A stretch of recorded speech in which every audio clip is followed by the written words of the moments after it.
lawless and full of deceit, how can he wear the yellow robe?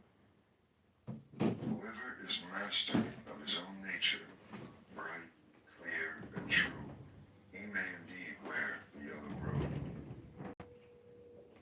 Mistaking the false for the true, and the true for the false, you overlook the heart and fill yourself with desire.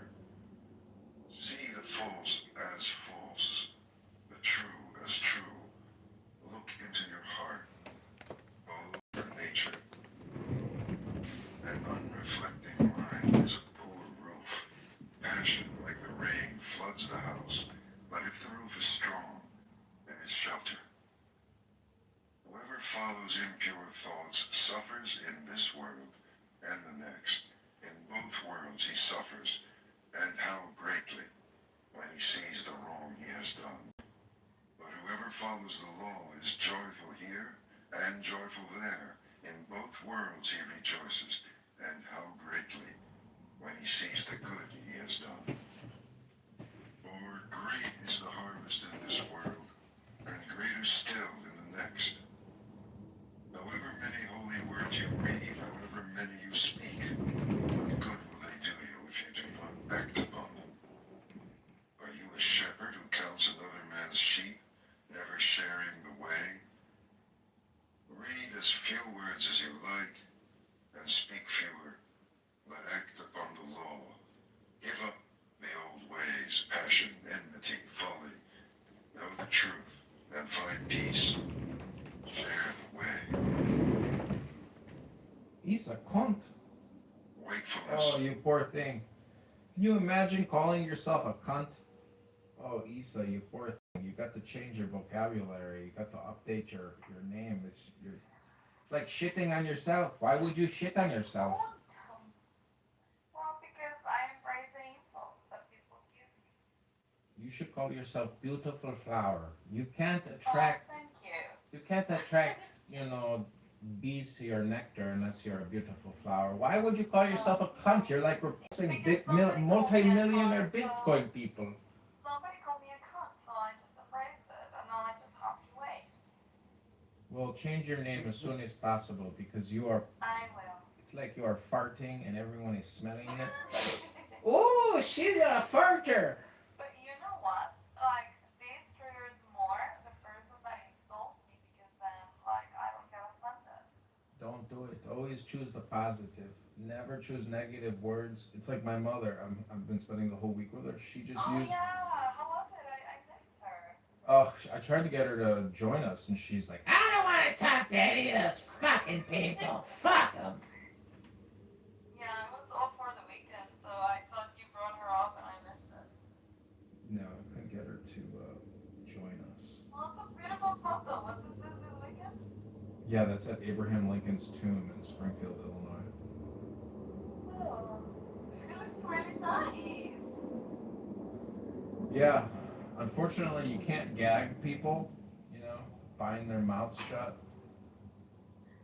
It's illegal. That's illegal. You guys had a good time? Oh, were you no, where is this monument? Springfield, Illinois. Huh, but it's not like the big one, right? This must be much smaller. Like the one of DC. This is his tomb. And behind that, there's a huge. Let me update Okay, I it for didn't you. know this. Yeah. Why is his tomb in Illinois? Was he from there? Yeah. Hmm. He lived in Sangamon County.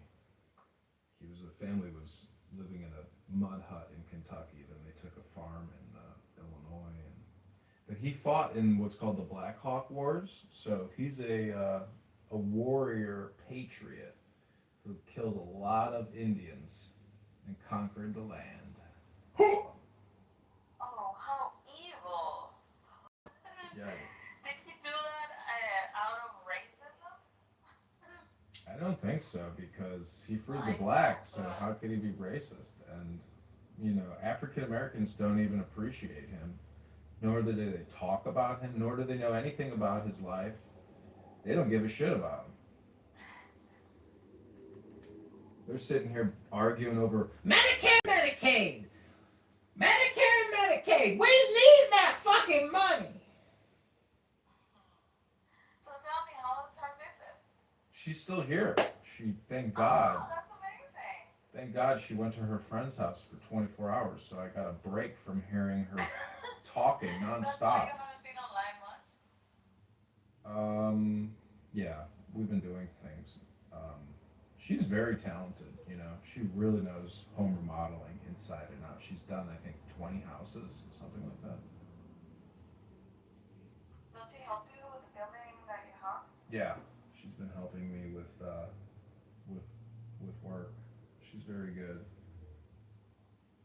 But this is, you know, the thing is, it's like I even say kind of mean things to her because she gets so annoying. I'm just like, you're giving me a migraine. You know, can't you just like stop talking? She's very That's not really ADHD. mean. That just means that you guys have got a good relationship. Plus, you get offended by it. I don't think so, but you know, it's just like when I hear her speaking, it's like hearing nails on a chalkboard. You know, it's just like makes me like oh, you know. And then I think about like if I have a girlfriend or a wife or something like my mom. There's a reason why I am the way I am probably, but my mom is, if it's genetics, my mother is a real gaslighter. She wants to gaslight you and other people all the time, and she doesn't give a fuck. She does not give a fuck. You know what I call it? It's called non-filter people. People who don't have a filter. You know, they as soon as the thought comes to the forefront, they go yeah. Filter is different than gaslighting. Because she's an automated gaslighter with no filter. That's the way to describe her. She's a fully automated gaslighting speaker with no filter. And she wants to get the last word in on every single interaction. Where's your dad? Is he still alive? Oh, he ran away a long time ago. He got the hell away from her. Yeah, I was gonna say, did he run away from her? Yeah, he left her. He couldn't take it anymore. I don't blame him. She doesn't. You know, the thing is, like, people need to go to the monastery I've heard it said for 2 years to learn silence. The biggest epidemic is automated thinking or non-stop speaking. You know, because people speak what they think. So the problem is people just can't stop their uncontrollable mind. They have no That's control. running what a lot of us do here on Clubhouse. That's exactly what's happening on this app. My mother would fit right in. She'd become a toxic hypnotist and conversationalist on here. Not toxic. Okay, so I don't understand why she doesn't come here. She doesn't even have a smartphone. She has a flip phone. Oh, that's actually good.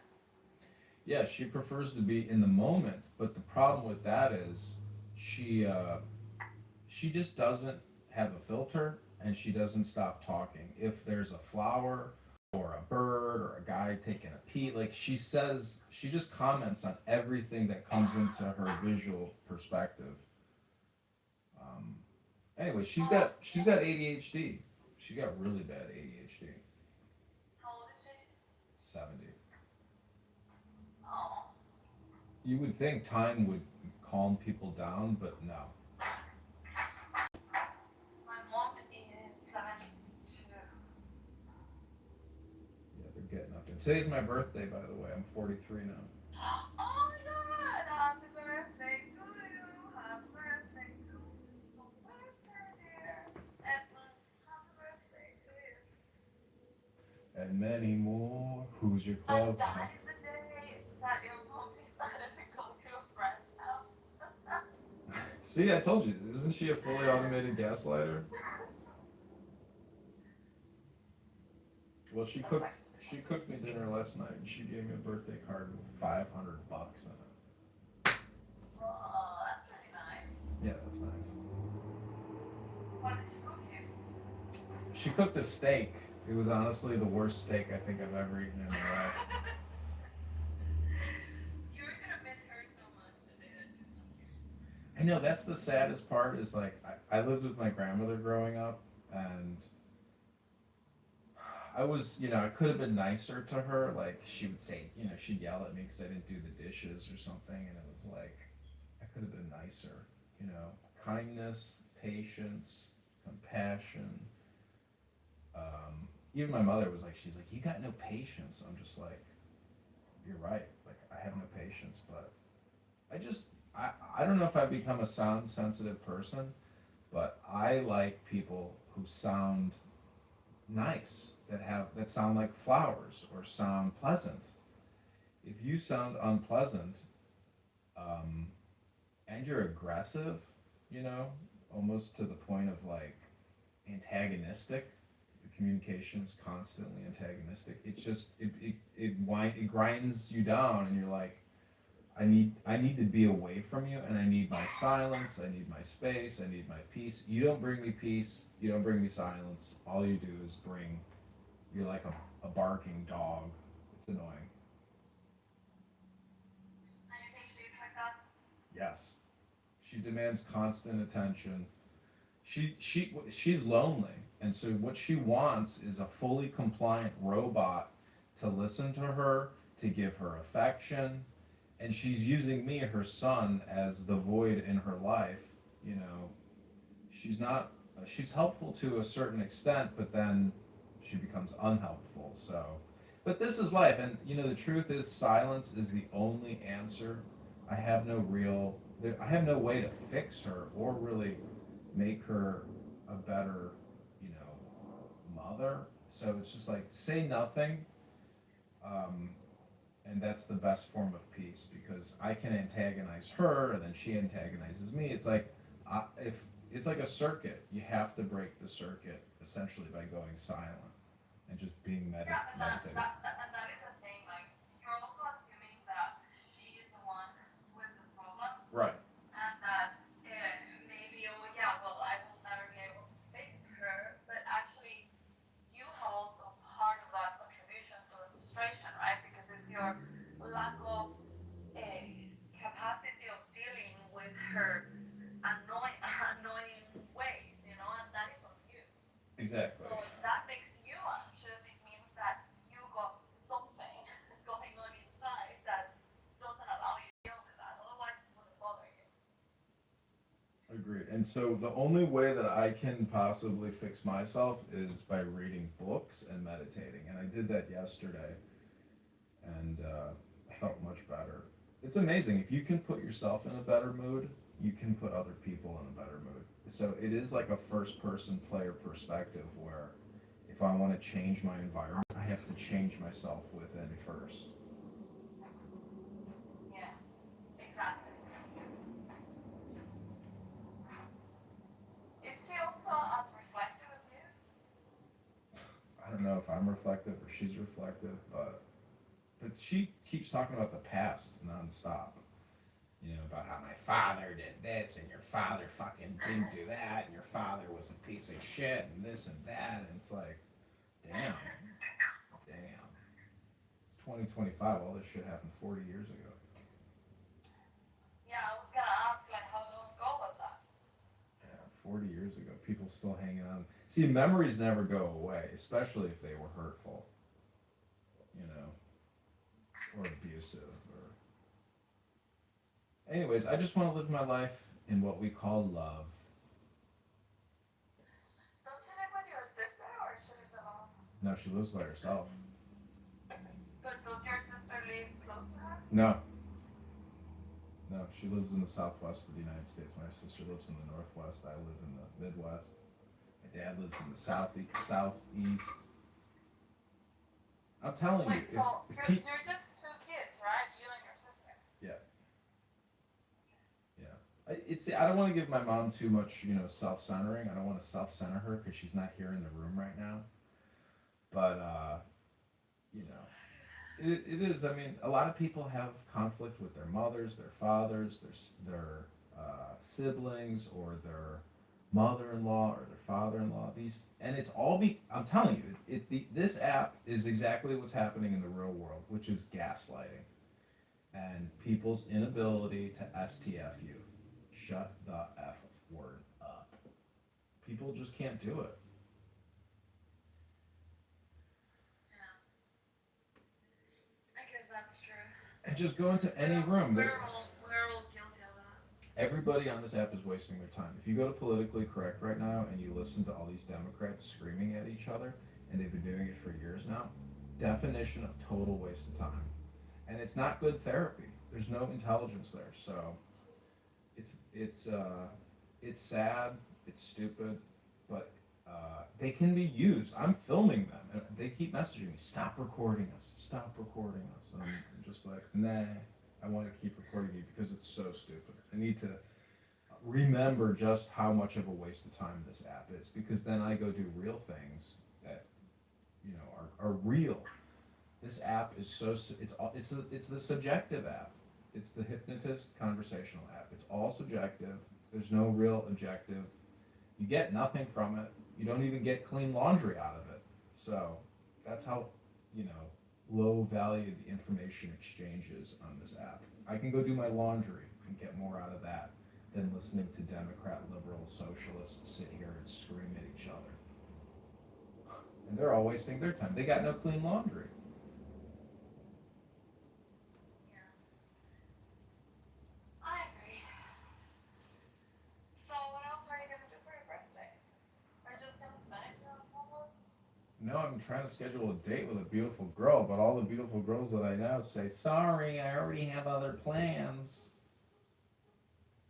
So Why didn't you plan before? I don't know. I feel like it's kind of self-centered to like praise yourself on the day of your You birth. don't need to tell them that's your birthday. Yeah, but then it's like if you take somebody out on a date on your birthday and you're like, "Oh, by the way, it's my birthday," they're like, "It's your birthday?" And you're taking me out? Like, what's wrong with you? You're a loser. You don't have friends Yeah, or but that's the thing, you don't need to tell them. I know. Anyways, I'm just saying that like I tried to make plans, but nothing materialized. But I do have plans tomorrow, and I may have plans tonight. The day is still young. We shall see.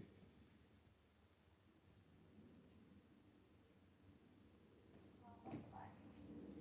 When is your mom coming back? Sunday. Oh, you still have got a few days. Joy. My mom is going to come to Switzerland on the 3rd of December. And she's going to spend here with me like a month. Yeah, I know. She spent here like 5 or 6 weeks back in July. Now she's coming back. Does your mom have a lot of anxiety, or is she like pretty mellow? Uh, I don't know. We clash sometimes. Sometimes we just need like to walk away from each other. It's like we both have like strong personalities. Like that, my character, like definitely I got it from her. Um, yeah, and also I don't know if it's because I'm more used to being on my own or whatever, but yeah, I also feel I need my space a lot of the times. But yeah, I mean like we get along. We cook, we go out, we chat.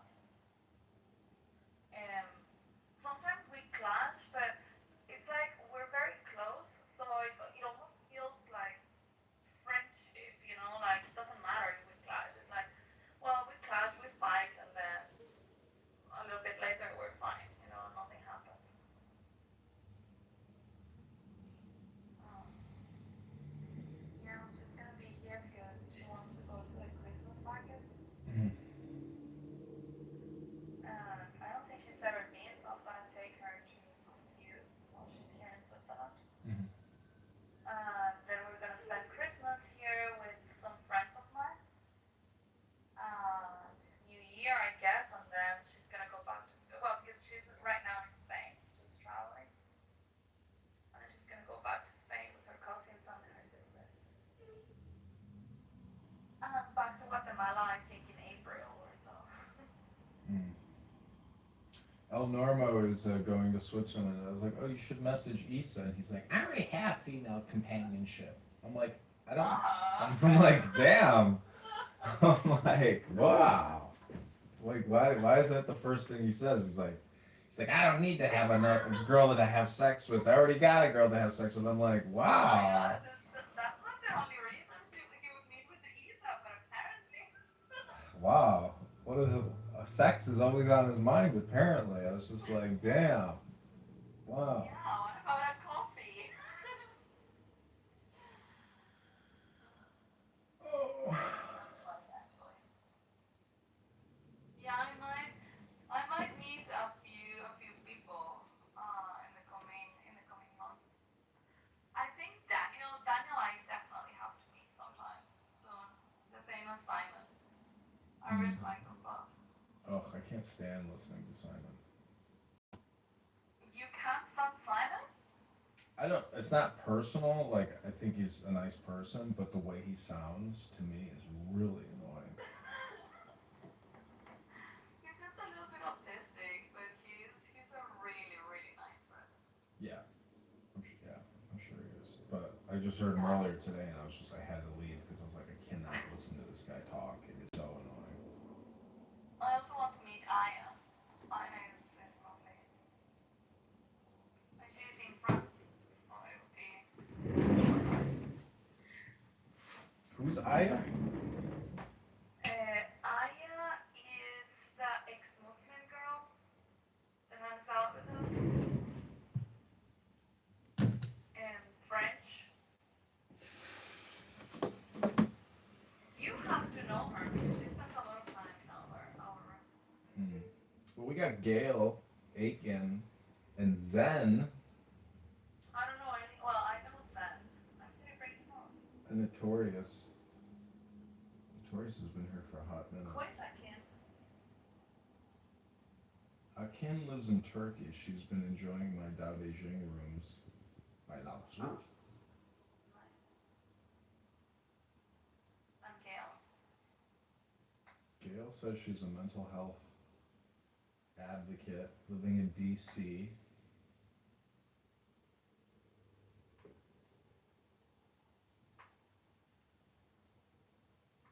What's funny is all the conflict I have with my mother is like the same conflict that she has with her mother. Yeah, see, look what Gail wrote. Simon never shuts up. Super irritating. Ooh, damn. Isa, your number one Simon. He's getting roasted. Yes, we know Alpha, Gail.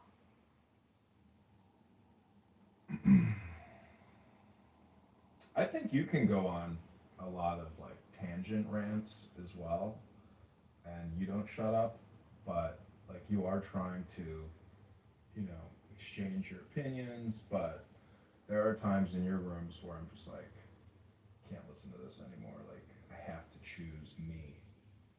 You know? I have to choose me. Well, a lot of the times I feel like that too. But I stay. Lately we've been having actually good conversations. Today it got a little bit retarded, but then kind of like went, we saved it, and we had a good conversation. The past week was very interesting when we were comparing stuff from the Bible to the Tanakh. That was super interesting, at least for me. Was McZed there? Yes. Hi, Jane. Failed clubhouse quitter. Anyway, I don't see you much in the rooms anymore. Is people blocking you? Oh yeah, every account I have is blocked except for my mole burner account. Hi, Jane. Hey, John.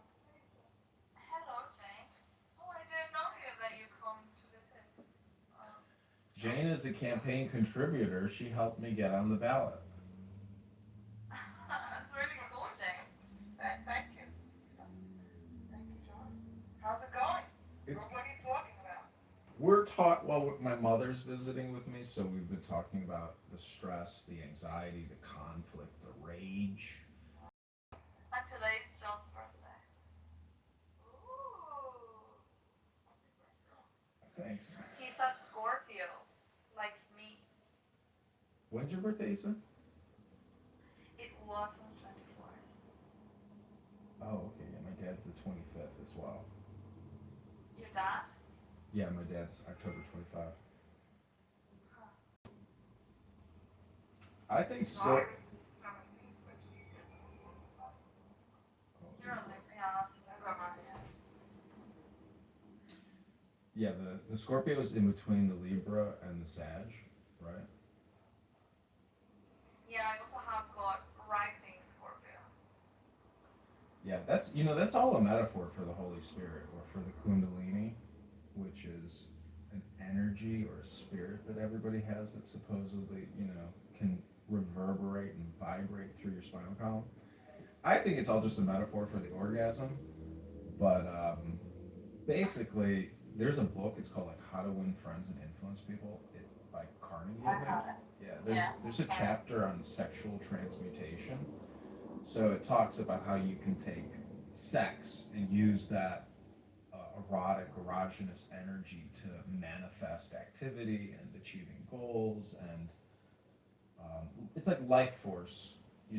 It's force essentially, or there's ways to say it in French, but Why don't I remember that chapter? it might not be in Friends on How to Win. It could be in some similar book like that.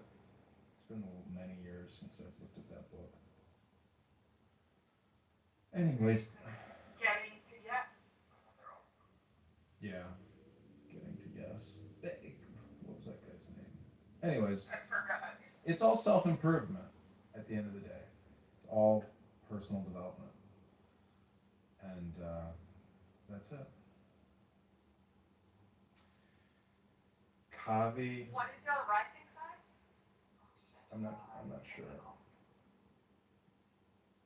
Also, this conversation is being recorded and being uploaded to B Computer. Thank you, B Computer, for listening in. If you're here, timestamp it. It's November 6th, 2025, Thursday, 1:37 p.m., John Kitover's birthday. Thank you, B Computer. You're doing a great job creating suggestions, to-dos, calendars, events. You can do everything while doing nothing with AI B Computer. Thank you, Amazon.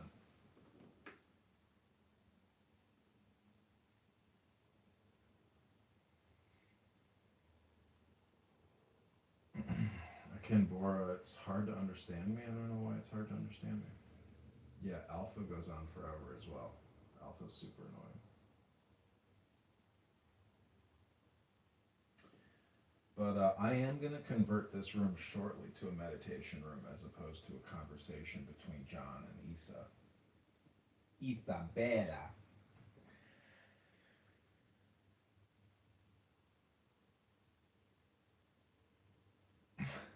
Somebody on the YouTube live said, "Is this AI?" Another person said, "Why do you act this weird?" Another person wrote, "This guy fake as fuck."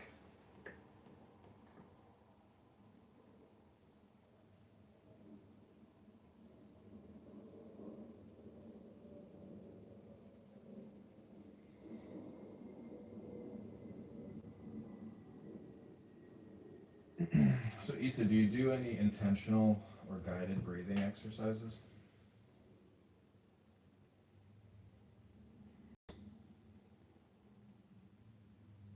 No? Negative? Okay, back to Dhammapada. Wakefulness is the way to life. A fool sleeps as if he were already dead, but the master is awake and he lives forever. He watches. He is clear. How happy he is, for he sees that wakefulness is life. How happy he is, following the path of the awakened. With great perseverance he meditates, seeking freedom and happiness. So, awake, reflect, watch, work with care and attention. Live in the way, and the light will grow in you. By watching and working, the master makes for himself an island which the flood cannot overwhelm. The fool is careless, but the master guards his watching. It is his most precious treasure. He never gives in to desire. He meditates. And in the strength of his resolve, he discovers true happiness. He overcomes desire, and from the tower of wisdom, he looks down with dispassion upon the sorrowing crowd. From the mountaintop, he looks down on those who live close to the ground.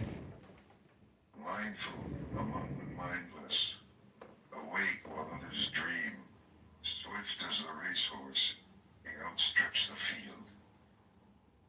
By watching, Indra became king of the gods. How wonderful it is to watch, how foolish to sleep. The beggar who guards his mind and fears the waywardness of his thoughts burns through every bond with the fire of his vigilance. The beggar who guards his mind and fears his own confusion cannot fall. He has found the way to peace. Mind. As the Fletcher whittles and makes straight his arrows, so the master directs his straying thoughts. Like a fish out of water, stranded on the shore, thoughts thrash and quiver, for how can they shake off desire? They tremble, they are unsteady, they wander at their will. It is good to control them, and to master them brings happiness. But how subtle they are, how elusive. The task is to quieten them, and by ruling them to find happiness. With single-mindedness, the master quells his thoughts. He ends their wandering. Seated in the cave of the heart, he finds freedom. How can a troubled mind understand the way?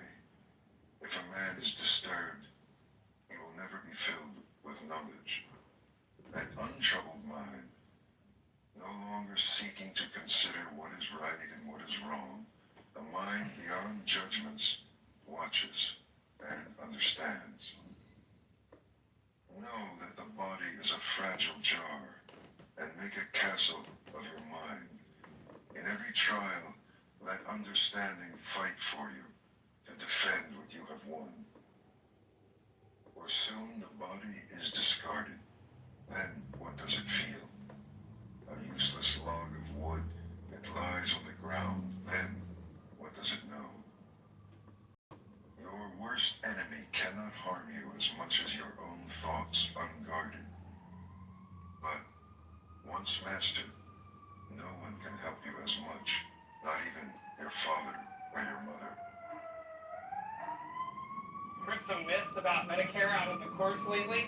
Myth. You can sign up at any time. Medicare, Medicare, Medicare, Medicare, Medicaid, Medicaid, Medicare, Medicare. Who shall conquer this world and the world of death with all its gods? Who shall discover the shining way of the law? You shall, even as the man who seeks flowers finds the most beautiful, the rarest. Understand that the body is merely the foam of a wave, the shadow of a shadow. Snap the flower arrows of desire, and then, unseen, escape the king of death, and travel on. Death overtakes the man who gathers flowers, when with distracted mind and thirsty senses, he searches vainly for happiness in the pleasures of the world. Death fetches him away as a flood carries off a sleeping village. Death overcomes him when, with distracted mind and thirsty senses, he gathers flowers. He will never have his fill of the pleasures of the world. The bee gathers nectar from the flower without marring its beauty or perfume. So let the master settle and wander. Look to your own faults, what you have done or left undone. Overlook the faults of others.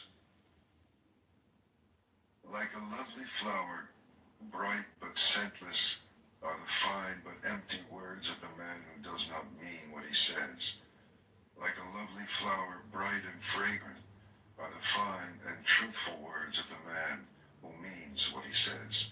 Like garlands woven from a heap of flowers, fashioned from your life as many good deeds.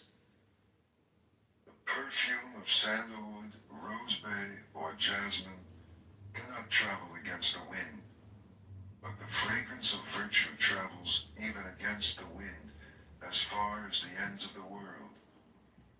How much finer is the fragrance of virtue than of sandalwood, rosebay, of the blue lotus, or jasmine? The fragrance of sandalwood and rosebay does not travel far, but the fragrance of virtue rises to the heavens. Desire never crosses the path of virtuous and wakeful men. Their brightness sets them free. How sweetly the lotus grows in the litter of the wayside. Its pure fragrance delights the heart. Follow the awakened, and from among the blind, the light of your wisdom will shine out purely. The fool. How long the night to the watchman? How long the road to the weary traveler? How long the wandering of many lives to the fool who misses the way? If the traveler cannot find master or friend to go with him, let him travel on alone rather than with a fool for company. My children, my wealth. So the fool troubles himself. But how has he children or wealth? He is not even his own master. The fool, who knows he is a fool, is that much wiser. The fool who thinks he is wise is a fool indeed. Does the spoon taste the soup? A fool may live all his life in the company of a master and still miss the way. The tongue tastes the soup. If you are awake in the presence of a master, one moment will show you the way. The fool is his own enemy. The mischief he does is his undoing. How bitterly he suffers. Why do what you will regret? Why bring tears upon yourself? Do only what you do not regret, and fill yourself with joy.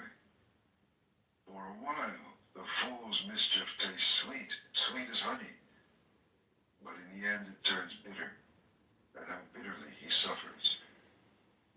For months the fool may fast, eating from the tip of a grass blade. Still, he is not worth a penny beside the master whose food is the way. Fresh milk takes time to sour, so a fool's mischief takes time to catch up with him. Like the embers of a fire, it smolders within him. Whatever a fool learns, it only makes him duller. Knowledge cleaves his head, but then he wants recognition, a place before other people, a place over other people. Let them know my work, let everyone look to me for direction. Such are his desires, such is his swelling pride. One way leads to wealth and fame, the other to the end of the way. Look not for recognition, but follow the awakened and set yourself free. Being diagnosed with leukemia, lymphoma, myeloma, or any other type of blood cancer makes people want more time. Okay, this is going to be my meditation. I have a very special book called India's Love Lyrics by Nicholson. This is love hypnosis. I hope you enjoy. These are poems and verses. And I'm going to create clips on YouTube. I'm going to create 10. This will be a 30-minute reading or more, about an hour's worth. I'll read you a little something about this book. These are the contents. This book is 123 years old. It's by John Lane, that's the copyright. Contents are less than dust to the unattainable, in the early pearly morning. Reverie of Muhammad Akram at the Tamarind Tank. Song of Khan Zada, the Teak Forest. Valgovin's Boat Song. Kashmiri Song by Juma.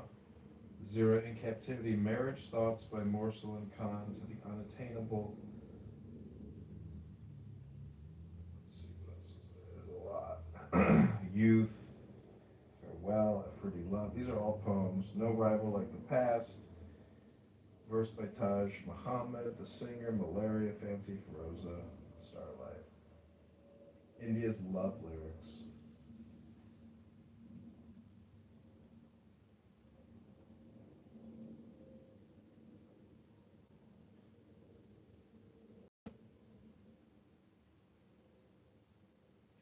Somebody's wishing me a little birthday.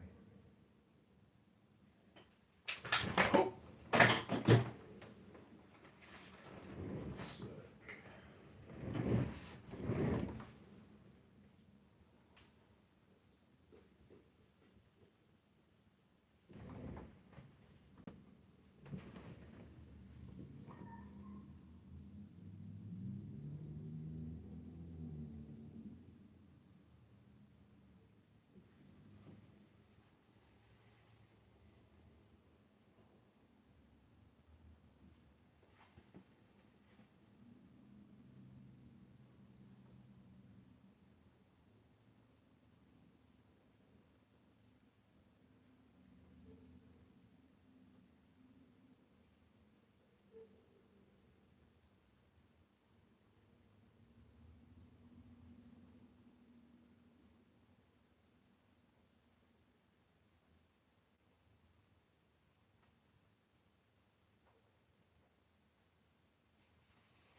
The challenge of doing recording all this stuff is distractions. But anyways, the most annoying part is you have to go back and make all these stupid YouTube videos public because they get saved as private when you create a clip. I'm not so sure I want to read this book right now.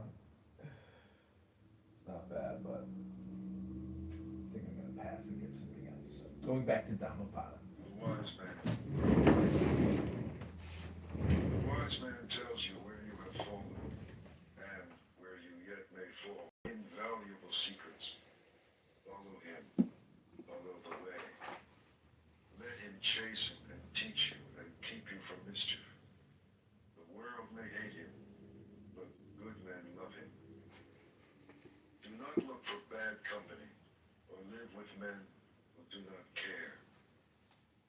friends who love the truth. Drink deeply.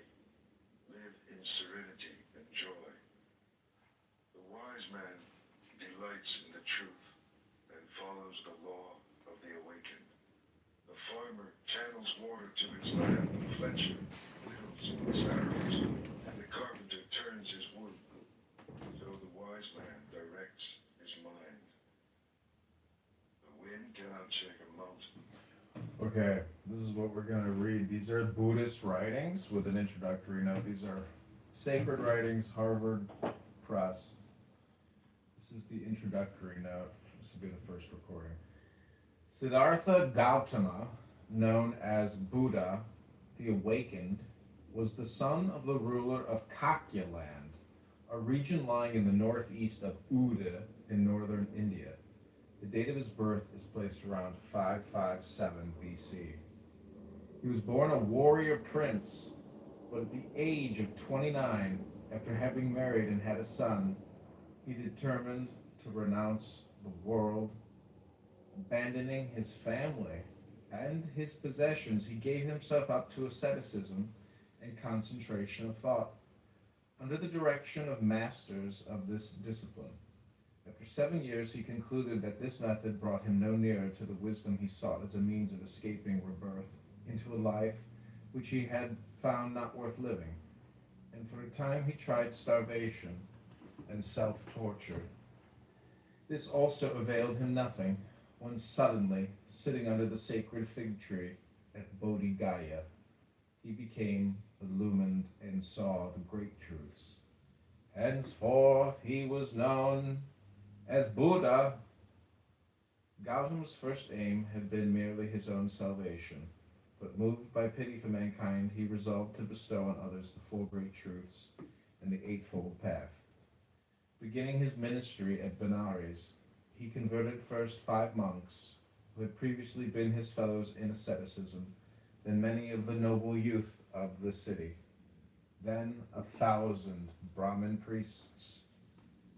The rest of his life was spent in wandering about and preaching his new creed, which spread with extraordinary rapidity.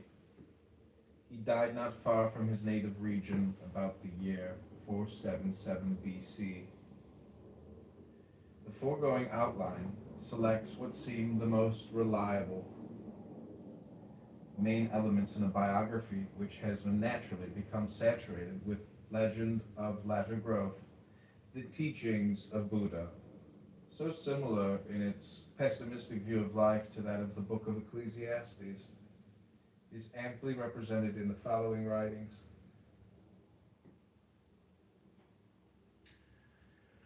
Om. The Buddha, the story of Sumedha, translated from the introduction to the Jataka. 100,000 cycles vast and 4 immensities ago, there was a town named Amara, a place of beauty and delights. It had the noises and complete, and food and drink abundantly.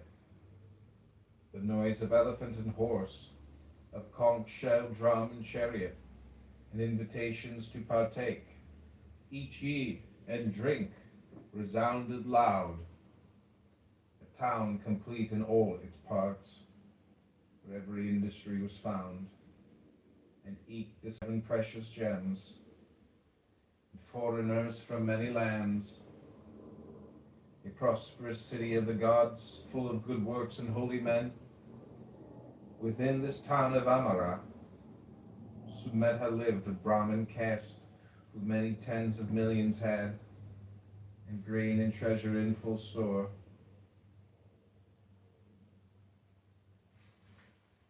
A student he, and wise in spells, a master of the Vedas 3, he fortunes told, tradition knew in every dust of his caste. In secret then I sat me down, and thus to ponder I began, what misery to be born again, and have the flesh dissolve at death, subject to birth, old age, disease, extinction will I seek to find, where no decay is ever known, nor death, but all security. What if I now should rid me of this body foul, this charnel house, go my way without a care, or least regret for things behind? There must be an escape. Impossible there should not be. I'll make the search and find the way, which from existence shall release. Even as although their misery is, yet happiness is also found, so though indeed existence is and non-existence should be sought. Even as, although there may be heat, yet grateful cold is also found. So, though the threefold fire exists, likewise, nirvana should be sought. Even as, although there evil is, that which is good is also found. So, though 'tis true that birth exists, that which is not birth should be sought. Even as a man befouled with dung, seeing a brining lake at hand, and nathless bathing not therein, where senseless should be chide the lake. So, when Nirvana's lake exists, to wash away corruption's stain, should I not seek to bathe therein, I might not then Nirvana chide. Even as a man hemmed in by foes, seeing a certain safe escape, and nathless seeking not to flee, might not the blameless pathway chide. So when my passions hem me in, and yet a way to bliss exists, should I not seek to follow it, that way of bliss I might not chide? Even as a man, who sore diseased, when a physician may be had, should fail to send to have him come, might the physician then not chide? So when diseased with passion, sore oppressed, I seek the master not, whose ghostly counsel me might cure. The blame should not on him be laid, even as a man might rid him of a horrid corpse bound to his neck, then upon his way proceed, joyous and free and unconstrained. So must I likewise rid me of this body foul, this charnel house, go my way without a care, or least regret for things behind. As men and women rid them of their dung upon the refuse heap, go their ways without a care, or least regret for what they leave, so will I likewise rid me of this body foul, this charnel house, and go my way as if I had cast out my filth into the draught, even as the owners leave and quit a worn-out, shattered, leaky ship. Go their ways without a care, or least regret for what they leave, so will I likewise rid me of this nine-holed, ever-trickling frame, go my way as owners do, whose ship disrupted leave behind, even as a man who treasures bears, finds him in robber gang, will quickly flee and rid him of the robbers, lest they steal his gold. So, to a mighty robber might be likened well this body's frame. I'll cast it off and go my way, lest of my welfare I be robbed. Thus thinking, I, on rich and poor, all that I had in alms bestowed, hundreds of millions spent I then, and made to Himavant my way. Not far away from Himavant, there was a hill named Dhamaka, and here I made the patterned well, a hermitage and hut of leaves. A walking place I then laid out, exempted from the 5 defects, and having all the virtues 8. There I gained the 6 high powers, and ceased I cloaks of cloth to wear, for cloaks possess the 9 defects, and girded on a barken dress, which is with virtues 12 endued. My hut of leaves I then forsook, so crowded with the 8 defects. Native gloss, exempted from, this is the subnote, exempted from the 5 defects. The following are the 5 defects in a walking place: hardness and unevenness, trees in the midst, dense underbrush, excessive narrowness, excessive width. And having all the 8 virtues, having the 8 advantages for a monk. The following are the 8 advantages for a monk. It admits no storing up of treasure or grain. It favors only a blameless alms-seeking. There one can eat his alms in peace and quiet. There no annoyances experienced from the reigning families when they oppress the kingdom with the levies of the precious metals or of leaden money. No passionate desire arises for furniture and implements. There is no fear of being plundered by robbers. No intimacies are formed with kings and courtiers, and one is not just, and one is not shut in any of the 4 directions. For clerks possess the 9 defects. For one who retires from the world takes up the life of an anchorite. There are 9 defects inherent in garments of cloth. The great cost is 1 defect. The fact that it is got by dependence on others is another. The fact that it is easily soiled by use in another. For when it has been soiled, it must be washed and dyed. The fact that when it is much worn, it must needs be patched and mended in another. The difficulty of obtaining a new one when new is another. Its unsuitableness for an anchorite who has retired from the world is another. Its acceptableness to one's enemies is another. For it must needs be guarded lest the enemy take it. The danger that it may be worn for ornament is another. The temptation it affords to load oneself down with it in traveling is another. The bast or inner bark of certain trees was much used in India as cloth, to which indeed it bears a striking resemblance, which is with virtues 12 endued, possessing 12 advantages. For there are 12 advantages in a dress of bark. It is cheap, good, and suitable. This is one advantage. You can make it yourself. This is a second. It gets dirty but slowly by use, and hence time is not wasted in washing it. This is third. It never needs sewing, which even when much used and worn, this is a fourth. But when a new one is needed, it can be made with ease. This is a fifth. Its suitableness for an anchorite who has retired from the world is a sixth. That is of no use to one's enemies is a seventh. That it cannot be worn for ornament is an eighth. Its lightness is a ninth. Its conducing to moderation in dress is a tenth. The irreproachableness and blamelessness of searching for bark is an 11th, and the unimportance of its loss is a 12th. My hut of leaves I then forsook, so crowded with 8 defects, for there are 8 evils connected with the use of a leaf hut. The great labor involved in searching for materials and in putting them together is one evil. The constant care necessary to replace. Holy crap, this is going to go on forever. Can you believe all this? The 12 advantages of wearing leaves as your dress. It never ends. Okay, I don't know if I want to continue on. It goes on and on and on and on. So this is the story of Sumedha. And this entire story is related by the Buddha to his disciples, described how in his long existence as the Brahmin Sumedha, he first resolved to strive for the Buddhaship. In stanzas 4 through 5, he speaks of himself, that is of Sumedha, in the third person, but elsewhere in the first. Only 6 of the 10 noises that indicative of a flourishing town are here mentioned for the complete list.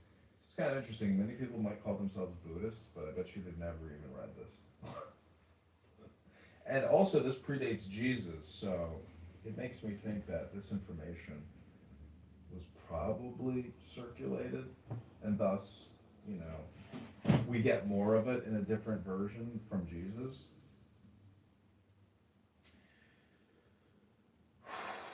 We could read a little more, but I'm going to take a break for that. Okay, I hope you enjoyed. We're going to go back to the Dhammapada, which is more writings of the Buddha. Neither praise nor blame moves the wise man. He is clarity.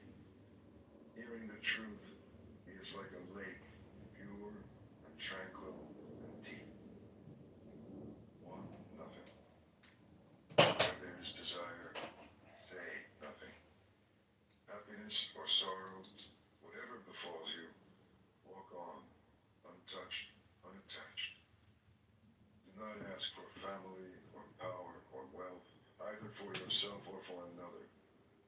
Can a wise man wish to rise unjustly? Few cross over the river. Most are stranded on this side, on the river bank. They run up and down. But the wise man, following the way, crosses over beyond the reach of death. He leaves the dark way for the way of light. He leaves his home, seeking happiness on the hard road. Free from desire, free from possessions, free from the dark places of the heart, free from attachment and appetite, following the seven lights of awakening and rejoicing greatly in his freedom. In this world, the wise man becomes himself a light, pure, shining, free. Could we use your house to trial our 24-hour bathroom upgrade system? We're looking for homeowners. The master. At the end of the way, the master finds freedom from desire and sorrow, freedom without bounds. Those who awaken never rest in one place. Like swans that rise and leave the lake, on the air they rise and fly an invisible course, gathering nothing, storing nothing. Their food is knowledge. They live upon emptiness. They have seen how to break free. Who can follow them? Only the master. Such is his purity. Like a bird, he rises on the limitless air and flies an invisible course. He wishes for nothing. His food is knowledge. He lives upon emptiness. He has broken free. He is the charioteer. He has tamed his horses, pride, and the senses. Even the gods admire him. Yielding like the earth, joyous and clear like the lake, still as the stone at the door, he is free from life and death. His thoughts are still. His words are still. His work is stillness. He sees his freedom and is free. The master surrenders his beliefs. He sees beyond the end and the beginning. He cuts all ties. He gives up all his desires. He resists all temptations. And he rises. And wherever he lives, in the city or the country, in the valley or in the hills, there is great joy. Even in the empty forest, he finds joy, because he wants nothing. The thousands. Better than 1,000 hollow words is one word that brings peace. Better than 1,000 hollow verses is one verse that brings peace. Better than 100 hollow lines is one line of the law bringing peace. It is better to conquer yourself than to win 1,000 battles. Then the victory is yours. It cannot be taken from you, not by angels or by demons, heaven or hell. Better than 100 years of worship, better than 1,000 offerings, better than giving up 1,000 worldly ways in order to win merit. Better even than tending in the forest a sacred flame for 100 years is one moment's reverence for the man who has conquered himself. To revere such a man, a master old in virtue and holiness, is to have victory over life itself and beauty, strength and happiness. Better than 100 years of mischief is one day spent in contemplation. Better than 100 years of ignorance is one day spent in reflection. Better than 100 years of idleness is one day spent in determination.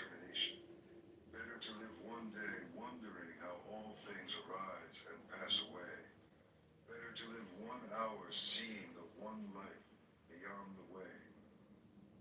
Better to live one moment in the moment of the way beyond the way.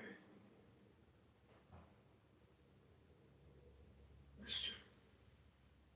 Be quick to do good. If you are slow, the mind, delighting in mischief, will catch you.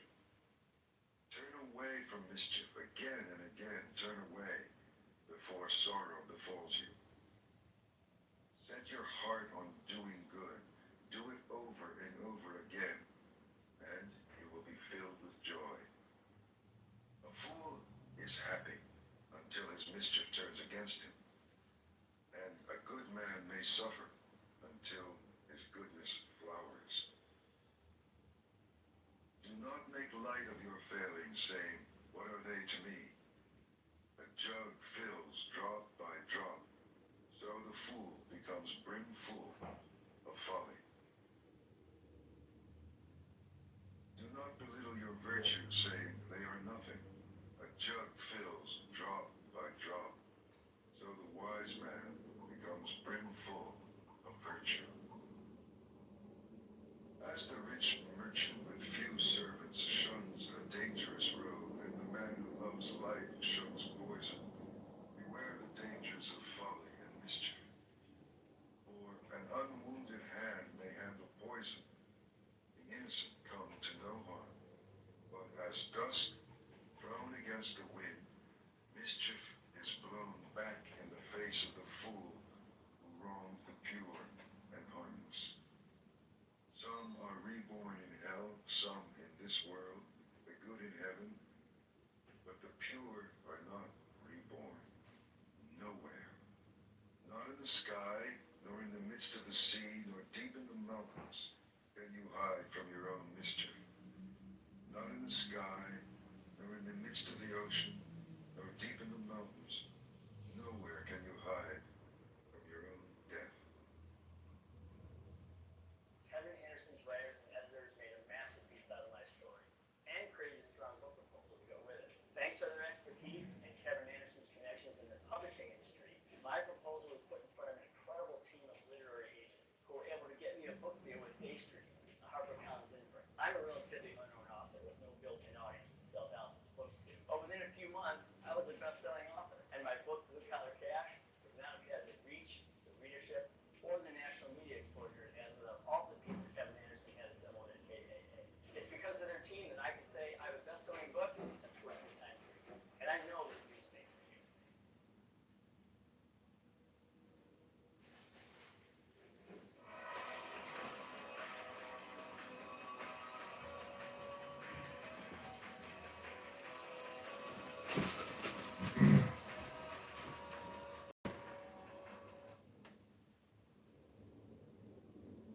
Violence. All beings tremble before violence. All fear death. All love life. See yourself in others. Then whom can you hurt? What harm can you do? He who seeks happiness by hurting those who seek happiness will never find happiness. For your brother is like you. He wants to be happy. Never harm him. And when you leave this life, you too will find happiness. Never speak harsh words, for they will rebound upon you. Angry words hurt, and the hurt rebounds. Like a broken gong, be still, be silent. Know the stillness of freedom, where there is no more striving. Like herdsmen driving their cows into the fields, old age and death will drive you before them. But the fool in his mischief forgets, and he lights the fire wherein one day he must burn. He who harms the harmless or hurts the innocent, 10 times shall he fall into torment or infirmity, injury or disease or madness, persecution or fearful accusation, loss of family, loss of fortune. Fire from heaven shall strike his house, and where his body has been struck down, he shall rise in hell. He who goes naked with matted hair, mud bespattered, who fasts and sleeps on the ground and smears his body with ashes and sits in endless meditation, so long as he is not free from doubts, he will not find freedom. But he who lives purely and self-assured in quietness and virtue, who is without harm or hurt or blame, even if he wears fine clothes, so long as he also has faith, he is a true seeker. A noble horse rarely feels the touch of the whip. Who is there in this world as blameless? Then, like a noble horse, smart under the whip, earn and be swift, believe, meditate, see, be harmless, be blameless, awake to the law, and from all sorrow free yourself. The farmer channels water to his land, the fletcher whittles his arrows, the carpenter turns his wood, and the wise man masters himself. Old age. The world is on fire, and are you laughing? You are deep in the dark. Will you not ask for light? For behold your body, a painted puppet, a toy, jointed and sick, and full of false imaginings, a shadow that shifts and fades. How frail it is, frail and pestilent. It sickens, festers, and dies. Like every living thing, in the end, it sickens and dies. Behold these whitened bones, the hollow shells and husks of a dying summer. And are you laughing? You are a house of bones, flesh and blood for plaster. Pride lives in you, and hypocrisy, decay, and death. The glorious chariots of kings shatter, so also the body turns to dust. But the spirit of purity is changeless, and so the pure instruct the pure. The ignorant man is an ox. He goes in size, not in wisdom. Vainly I sought the builder of my house through countless lives. I could not find him. How hard it is to tread life after life. But now I see you, O builder, and never again shall you build my house. I have snapped the rafters, split the ridgepole, and beaten out desire, and now my mind is free. There are no fish in the lake. The long-legged cranes stand in the water. Sad is the man who in his youth lived loosely and squandered his fortune. Sad as a broken bow, and sadly is he sighing after all that has arisen and has passed away. Yourself. Love yourself and watch, today, tomorrow, always. First, establish yourself in the way, then teach, and so defeat sorrow. To straighten the crooked, you must first do a harder thing. Straighten yourself. You are your only master. Who else? Subdue yourself and discover your master. Willfully, you have fed your own mischief. Soon it will crush you as the diamond crushes stone. By your own folly, you will be brought as low as your worst enemy wishes. So the creeper chokes the tree. How hard it is to serve yourself. How easy to lose yourself in mischief and folly. The kashtari dies when it bears fruit. So the fool, scorning the teachings of the awakened, spurning those who follow the law, perishes when his folly flowers. Mischief is yours, sorrow is yours, but virtue also is yours, and purity. You the source of all purity and all impurity.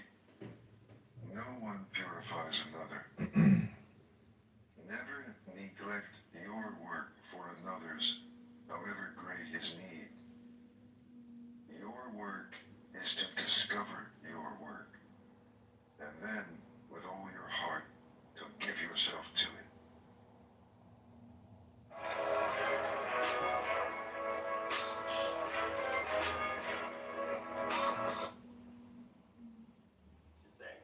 Now, if you go to a place like Saudi Arabia or the Do not UAE or live in the Qatar, world if I was to say, distraction God and damn false it, it's a dreams trip, and outside a the police law. officer heard that, that is a Arise jailable and offense. watch. How dare you speak like Follow that in the public? way You don't have joyfully through this world anything similar to and freedom beyond. of speech there, and you know, Follow is the that way of necessary? virtue. Hold on.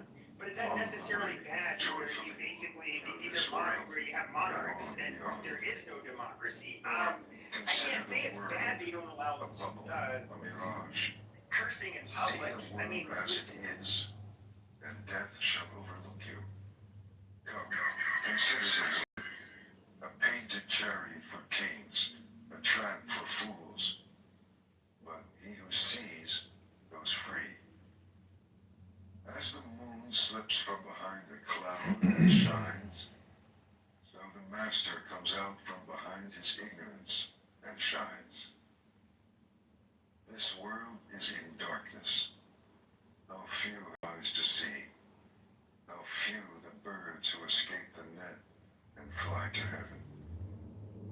Swans rise and fly toward the sun. What magic! So do the pure conquer the armies of illusion and rise and fly. If you scoff at heaven and violate the law, if your words are lies, where will your mischief end? The fool laughs at generosity. The miser cannot enter heaven. But the master finds joy in giving, and happiness is his reward, and more, or greater than all the joys of heaven and of earth, greater still than dominion over all the worlds, is the joy of reaching the stream. The man who is awake,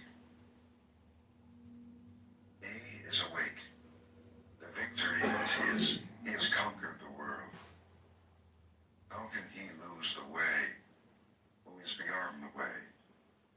His eye is open. His foot is free. Who can follow after him? The world cannot reclaim him or lead him astray, nor can the poisoned net of desire hold him. He is awake. The gods watch over him. He is awake and finds joy in the stillness of meditation and in the sweetness of surrender. Hard it is to be born. Hard it is to live. Harder still to hear of the way, and hard to rise, follow, and awake. Yet the teaching is simple. Do what is right. Be pure. At the end of the way is freedom. Till then, patience. If you wound or grieve another, you have not learned detachment. Offend in neither word nor deed. Eat with moderation. Live in your heart. Seek the highest consciousness. Master yourself according to the law. This is the simple teaching of the awakened. The rain could turn to gold, and still your thirst would not be slaked. Desire is unquenchable, or it ends in tears, even in heaven. He who wishes to awake consumes his desires joyfully. In his fear, a man may shelter in mountains, or in forests, in groves of sacred trees, or in shrines. But how can he hide there from his sorrow? He who shelters in the way and travels with those who follow it comes to see the four great truths concerning sorrow, the beginning of sorrow, the eightfold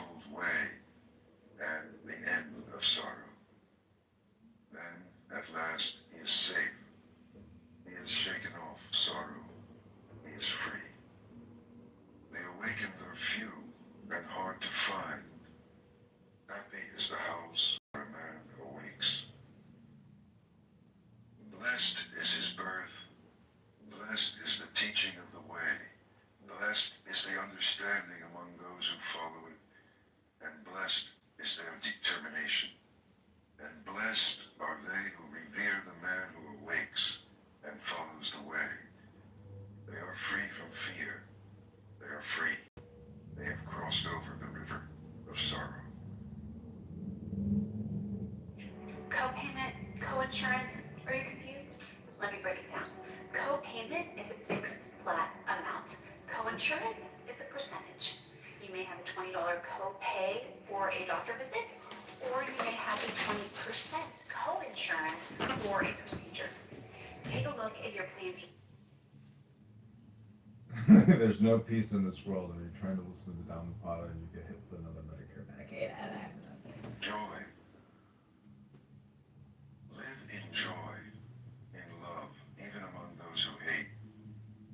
Live in joy, in health, even among the afflicted. Live in joy, in peace, even among the troubled. Live in joy without possessions, like the shining ones. The winner sows hatred because the loser suffers. Let go of winning and losing and find joy. There is no fire like passion, no crime like hatred, no sorrow like separation, no sickness like hunger, and no joy like the joy of freedom. Health, contentment, and trust are your greatest possessions, and freedom your greatest joy. Look within. Be still. Free from fear and attachment. Know the sweet joy of the way. So joyful to look upon the awakened and to keep company with the wise. How long the road to the man who travels with a fool, but whoever follows those who follow the way discovers his family and is filled with joy. Follow then the shining ones, the wise, the awakened, the loving, for they know how to work and forbear. Follow them as the moon follows the path of the stars.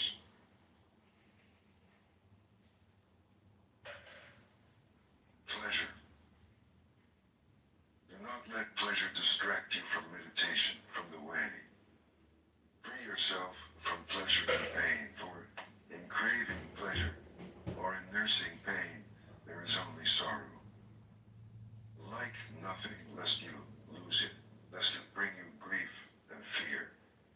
Go beyond likes and dislikes.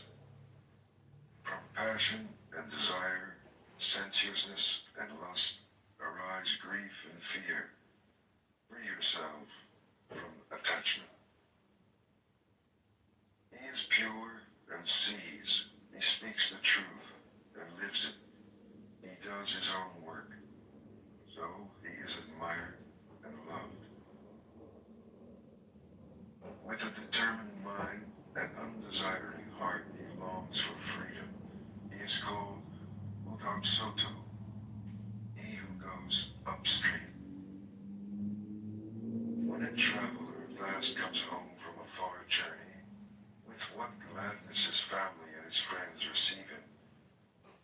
Even so shall your good deeds welcome you, friends, and with what rejoicing when you pass from this life to the next. Anger. Let go of anger. Let go of pride. When you are bound by nothing, you'll go beyond sorrow. Anger is like a chariot careering wildly. He who curbs his anger is the true charioteer. Others merely hold the reins. With gentleness, overcome anger. With generosity, overcome meanness. With truth, overcome deceit. Speak the truth. Give whatever you can. Never be angry. These 3 steps will lead you into the presence of the gods. The wise harm no one. They are masters of their bodies, and they go to the boundless country. They go beyond sorrow. Those who seek perfection keep watch by day and night till all desires vanish. Listen, Attila, this is not new. It is an old saying. They blame you for being silent. They blame you when you talk too much and when you talk too little. Whatever you do, they blame you. The world always finds a way to praise and a way to blame. It always has, and it always will. But who dares blame the man whom the wise continually praise, whose life is virtuous and wise, who shines like a coin of pure gold? Even the gods praise him, even Brahma praises him. Beware of the anger of the body. Master the body, let it serve truth. Beware of the anger of the mouth. Master your words, let them serve truth. Beware of the anger of the mind. Master your thoughts, let them serve truth. The wise have mastered body, word, and mind. They are the true masters. Impurity. You are as the yellow leaf. The messengers of death are at hand. You are to travel far away. What will you take with you? You are the lamp to lighten the way. Then hurry, hurry. When your light shines without impurity or desire, you will come into the boundless country. From chaos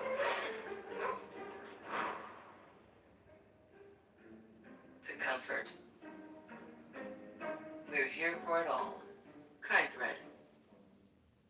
Introducing the all-new Acrobat Studio. With back-to-school joy also comes with a million handouts. I'm not sweating it, and let me tell you why. Quickly get insights from docs, create content, and have access to all the PDF tools, all in one place. So I collect all my back-to-school PDFs. I can even include web links, Word docs, PowerPoints, and a bunch more file types. I upload them, and this creates a PDF space. This space is going to be called Database.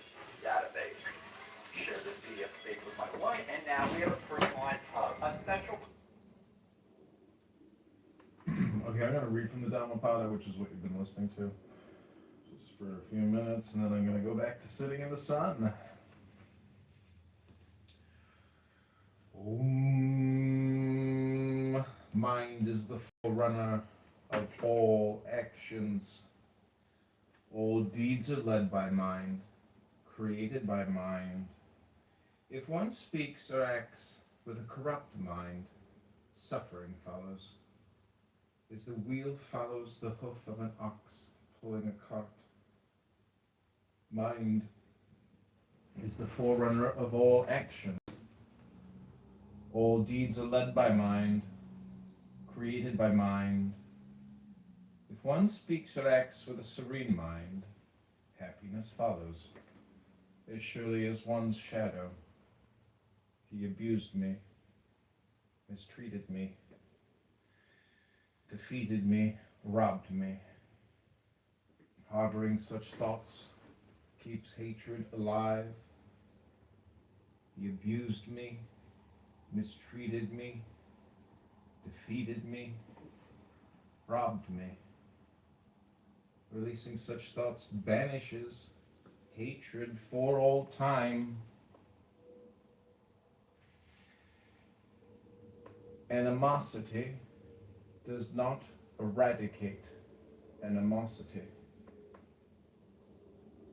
Only by loving kindness is animosity dissolved.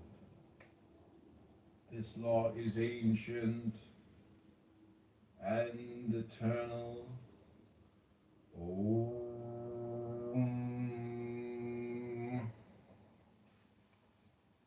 There are those who are aware that they are always facing death. Knowing this, they put aside all quarrels. The one who lives for sensation, indulgent in eating, lazy, and lacking in energy, the tempter Mara breaks. Just as the wind breaks a frail tree. Subnote Mara. In Buddhist scripture, Mara is a metaphor for temptations or passions personified, being neither male nor female, hence the use of tempter. The one who lives mindfully, senses under control, moderate in eating, devout, energetic, cannot be overthrown by Mara, just as the wind cannot shake a rocky mountain. The monk's robe does not in itself render one free from stain. If the one who wears that robe is lacking in self-control and honesty, he is unworthy of such a robe. Only one who is free from stain, well-disciplined, honest, and endowed with self-control is worthy of the monk's robe. Those who fail to distinguish the non-essential from the essential, and the essential from the non-essential, will, in feeding on wrong thoughts, fail to attain the essential. On the other hand, those who correctly perceive the essential as essential and the non-essential as non-essential will, in feeding on right thoughts, attain the essential. As rain pours through badly thatched houses, so does desire penetrate the undeveloped mind. As rain fails to pour through a well-thatched house, so does desire fail to penetrate the well-developed mind. For the doer of evil there is only grief, here as well as hereafter. In both states he experiences grief, seeing his own unwholesome acts. For the doer of good deeds there is rejoicing, here as well as hereafter. Joy and more joy are his, as he sees his own right action. The doer of evil reaps suffering, here and hereafter. In both states remembering, I have committed evil, not only here but hereafter. He experiences more suffering because he has gone to a state of suffering. The doer of good deeds reaps happiness, here and hereafter. In both states remembering, I have done good deeds, and there is more joy because he has gone to a blissful state. Careless person, quoting much of the scriptural text but not living it, cannot share the abundance of the holy life, just as the cowherd counting other people's cattle cannot taste the milk or ghee. Reciting a small portion of the scriptures, but putting it diligently into practice, letting go of passion, aggression and confusion,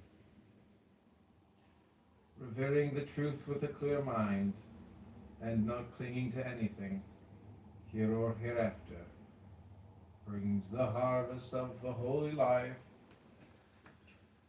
Mindfulness is the path to immortality. Negligence is the path to death. The vigilant never die, whereas the negligent are the living dead. With this understanding, the wise, having developed a high degree of mindfulness, Rejoice in mindfulness.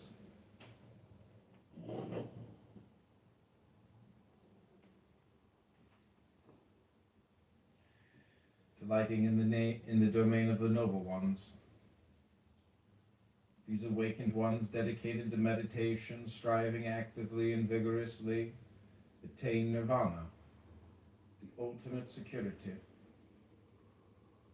The fame and fortune of the man who is vigorous, aware, unsullied, acting with consideration and restraint, become ever growing. The wise man, by vigor, mindfulness, restraint, self-control, creates for himself an island which no flood can submerge. The foolish, the unwise, surrender themselves to negligence, whereas the wise man protects mindfulness as his most valuable possession. Don't lose yourself in negligence. Don't lose yourself in sensuality. For it is the mindful and meditative man who will experience supreme happiness. When the enlightened man frees himself from careless behavior through mindfulness, free of sorrow, he gazes on the sorrowing masses, as one on the mountaintop gazes on the plain below. The mindful person among the mindless, the aware person among the unaware, surpasses the rest with his wisdom like a superb racehorse outstripping an old worn-out horse.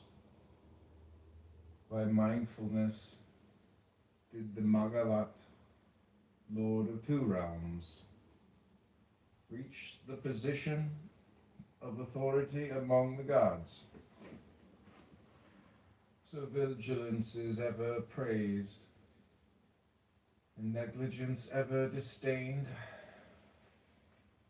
A seeker, concentrating on mindfulness, advances like a fire, consuming the chains of bondage, both great and small. A monk or layperson, rejoicing in mindfulness, seeking the danger of negligence, cannot fall backwards and is close to nirvana. Hey Concrete, I heard you talking in Chillism the other day. I was actually kind of impressed with what you were saying. I was enjoying it. But just for like 30 seconds or something. Maybe a minute. You had a good take on something. I don't remember what it was, but it was it was funny actually. It's kind of funny. Okay, this is the third chapter of the Dhammapada. Just as an arrowsmith shapes an arrow to perfection with fire, so does the wise man shape his mind,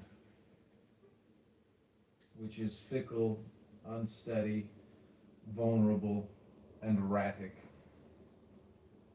Like a fish taken from the safety of its watery home and cast upon the dry land, so does this mind flutter, due to the lure of the tempter. Therefore one should leave the dominion of Mara. How good it is to rein the mind, which is unruly, capricious, rushing wherever it pleases. The mind so harnessed will bring one happiness.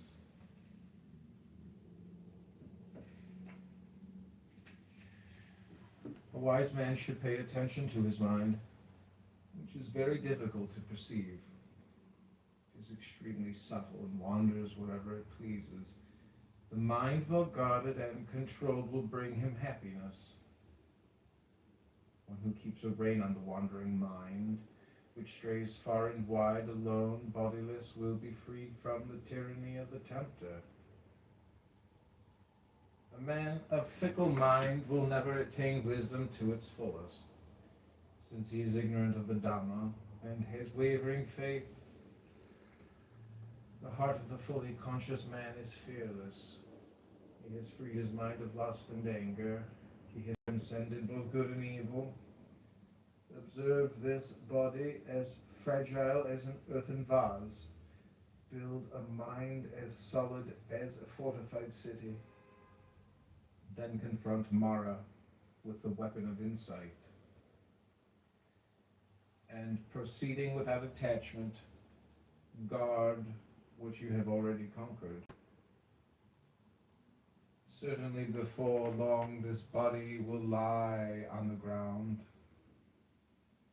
lifeless and unconscious, cast aside like a useless dog. Log. A mind out of control will do more harm than two angry men engaged in combat.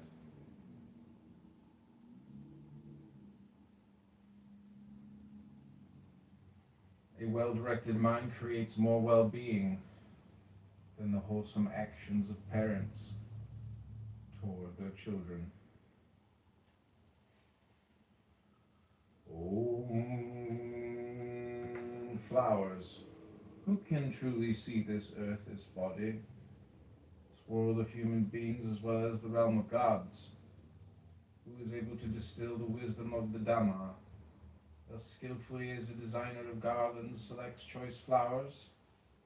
Sakha, trainee on the first stage of perfection, is able to grasp this earth, the human world, the dwellings of the unhappy ones, as well as the realm of the gods. He can bring forth the shining truth of the Dhamma, even as a skillful gardener selects choice flowers. See this body is fragile and transient as foam. Know that it is an insubstantial as foam, and thereby destroy the tempter's flowery arrows. Put yourself beyond death's grasp. Just as a raging flood sweeps away a sleeping village, so does a death claim a man of distracted mind. As he continually seeks more and more of life's fleeting pleasures, death drowns the unsatisfied man,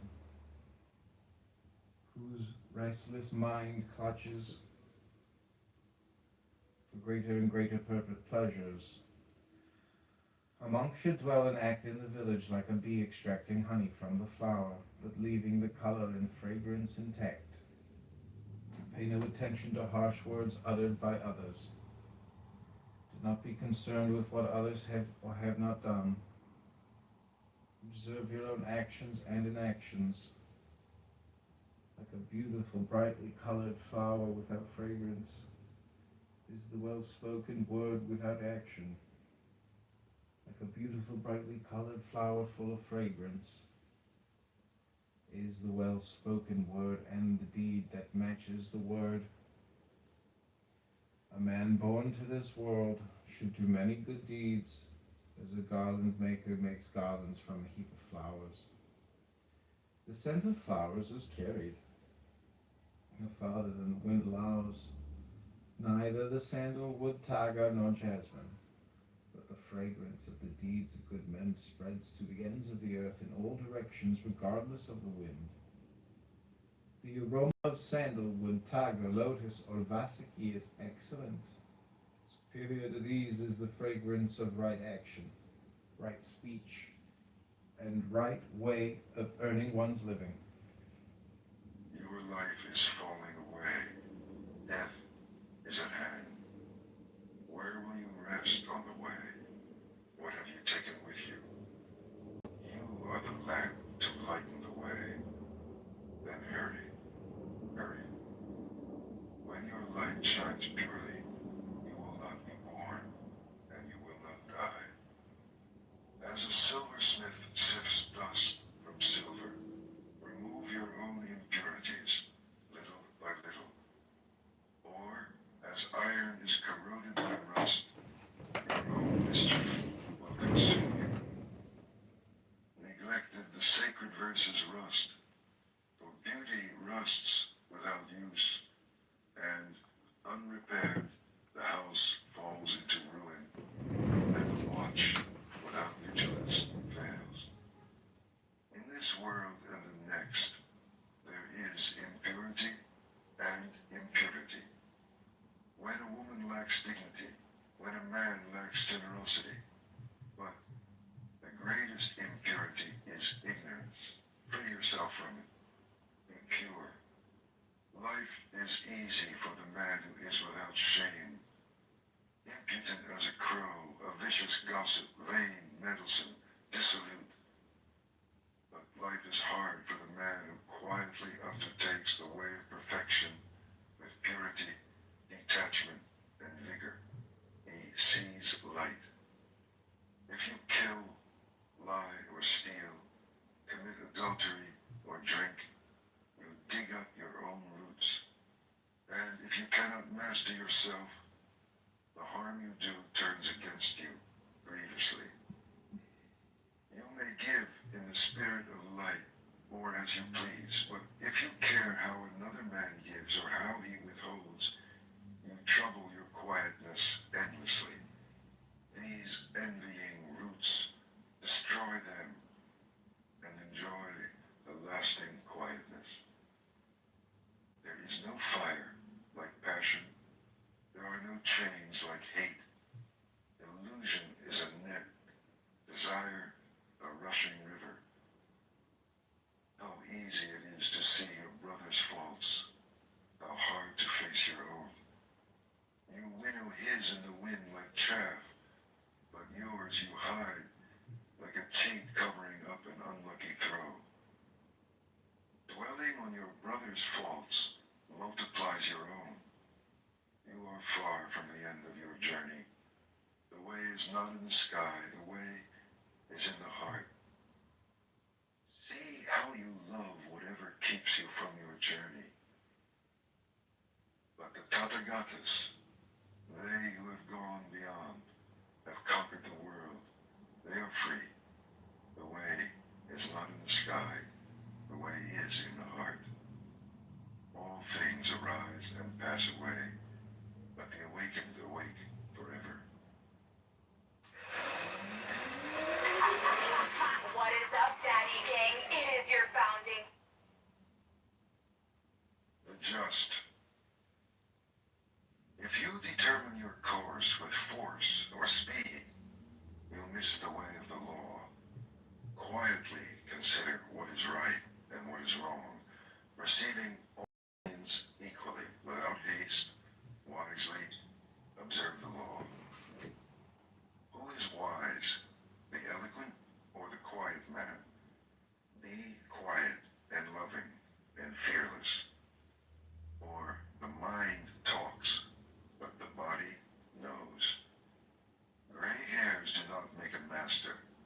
A man grow old in vain. The true master lives in truth, in goodness and restraint, non-violence, moderation, and purity. Fine words or fine features cannot make a master out of a jealous and greedy man. Only when envy and selfishness are rooted out of him may he grow in beauty. A man may shave his head, but if he still lies and neglects his work, if he clings to desire and attachment, how can he follow the way? The true seeker subdues all waywardness. He has submitted his nature to quietness. He is a true seeker, not because he begs, but because he follows the lawful way, holding back nothing, holding to nothing. Beyond good and beyond evil, beyond the body and beyond the mind. Silence cannot make a master out of a fool, but he who weighs only purity in his scales, who sees the nature of the two worlds, he is a master. He harms no living thing. And yet, it is not good conduct that helps you upon the way, nor ritual, nor book learning, nor withdrawal into the self, nor deep meditation. None of these confers mastery or joy. O seeker,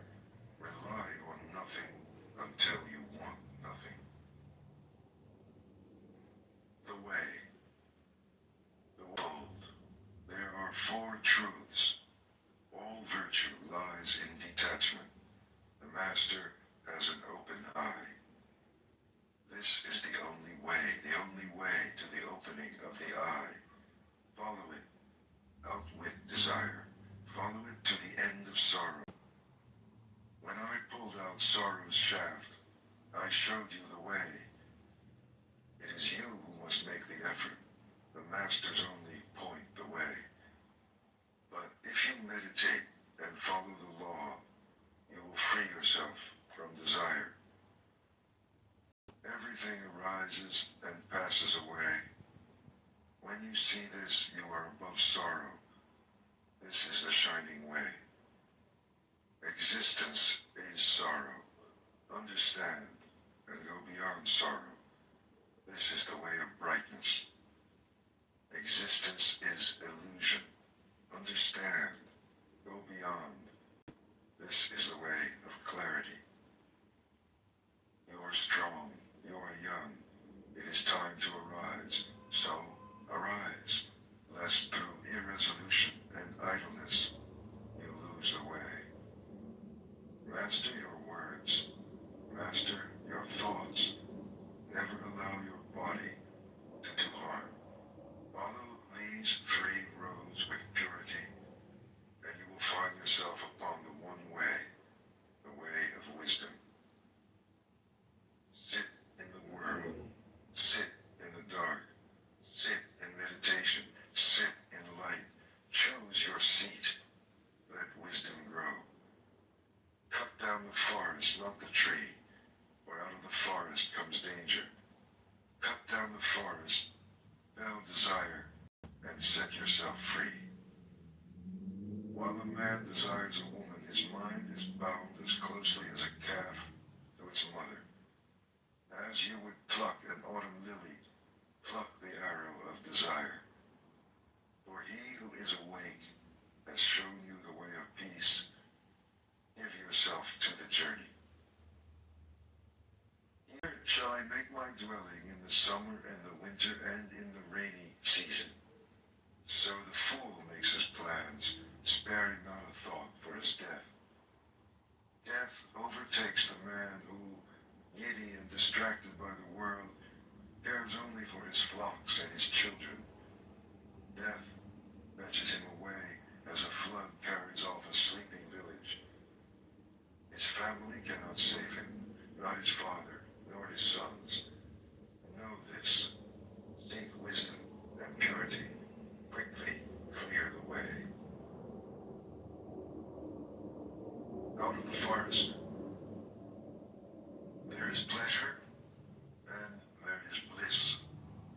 Forego the first to possess the second. If you are happy at the expense of another man's happiness, you are forever bound. You do not what you should. You do what you should not. You are reckless, and desire grows.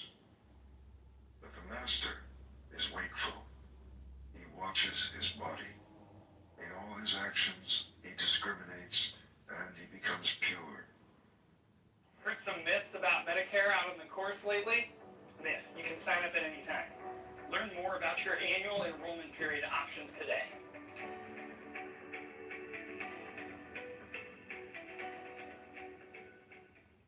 The poorer you are, the more likely your friends are to be people from your neighborhood. While the wealthier you are, the more likely your friends are to be people from college. All of which means that, yes, the key to social mobility is for disadvantaged people to get out of their bubbles. But it also means that wealthy people have to get out of their bubbles too.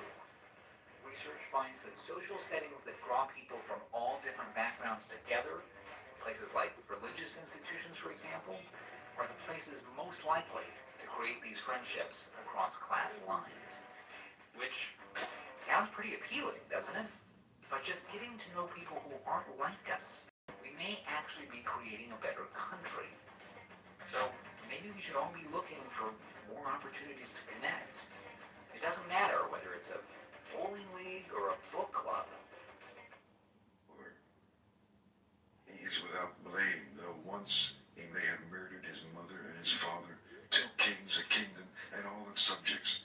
Though the kings were holy and their subjects among the virtuous, yet is he blameless.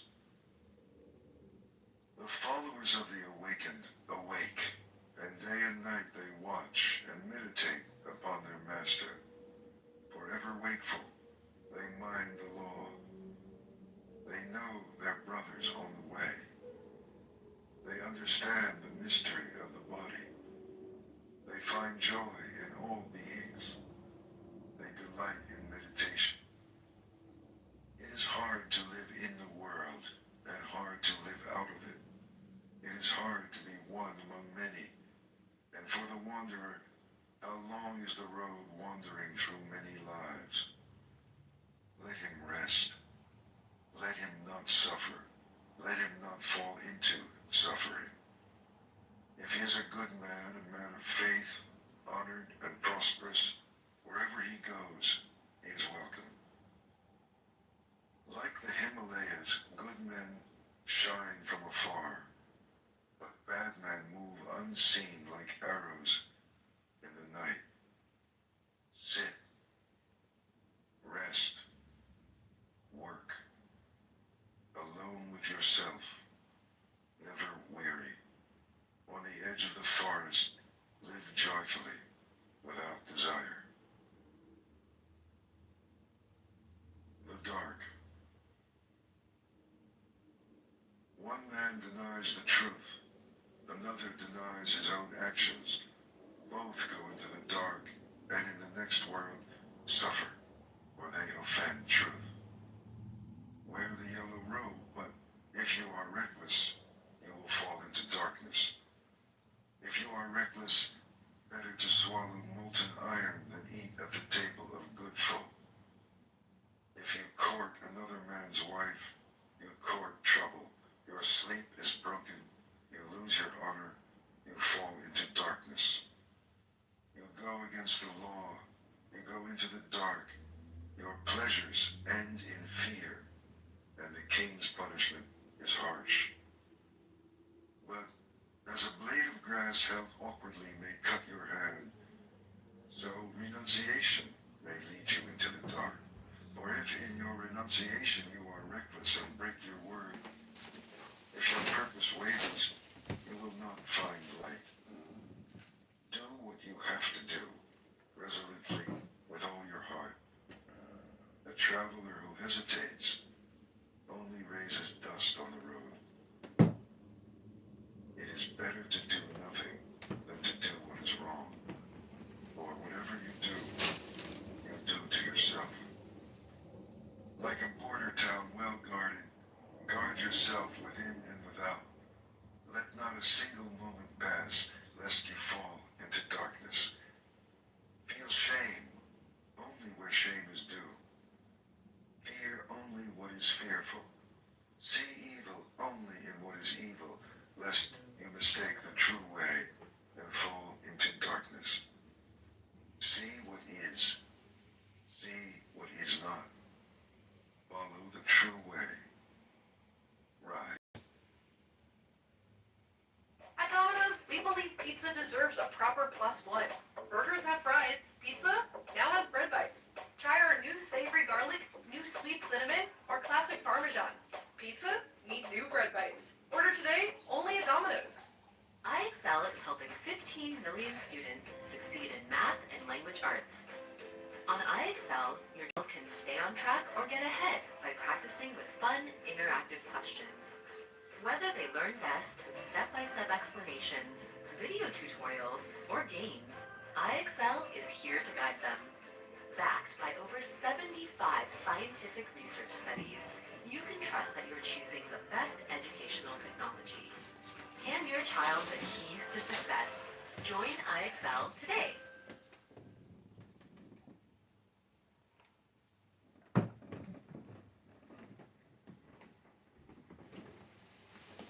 The elephant. I shall endure hard words as the elephant endures the shafts of battle. Or many people speak wildly. The tamed elephant goes to battle. The king rides him. The tamed man is the master. He can endure hard words in peace. Better than a mule or the fine horses of sin or the mighty elephants of war is the man who has mastered himself.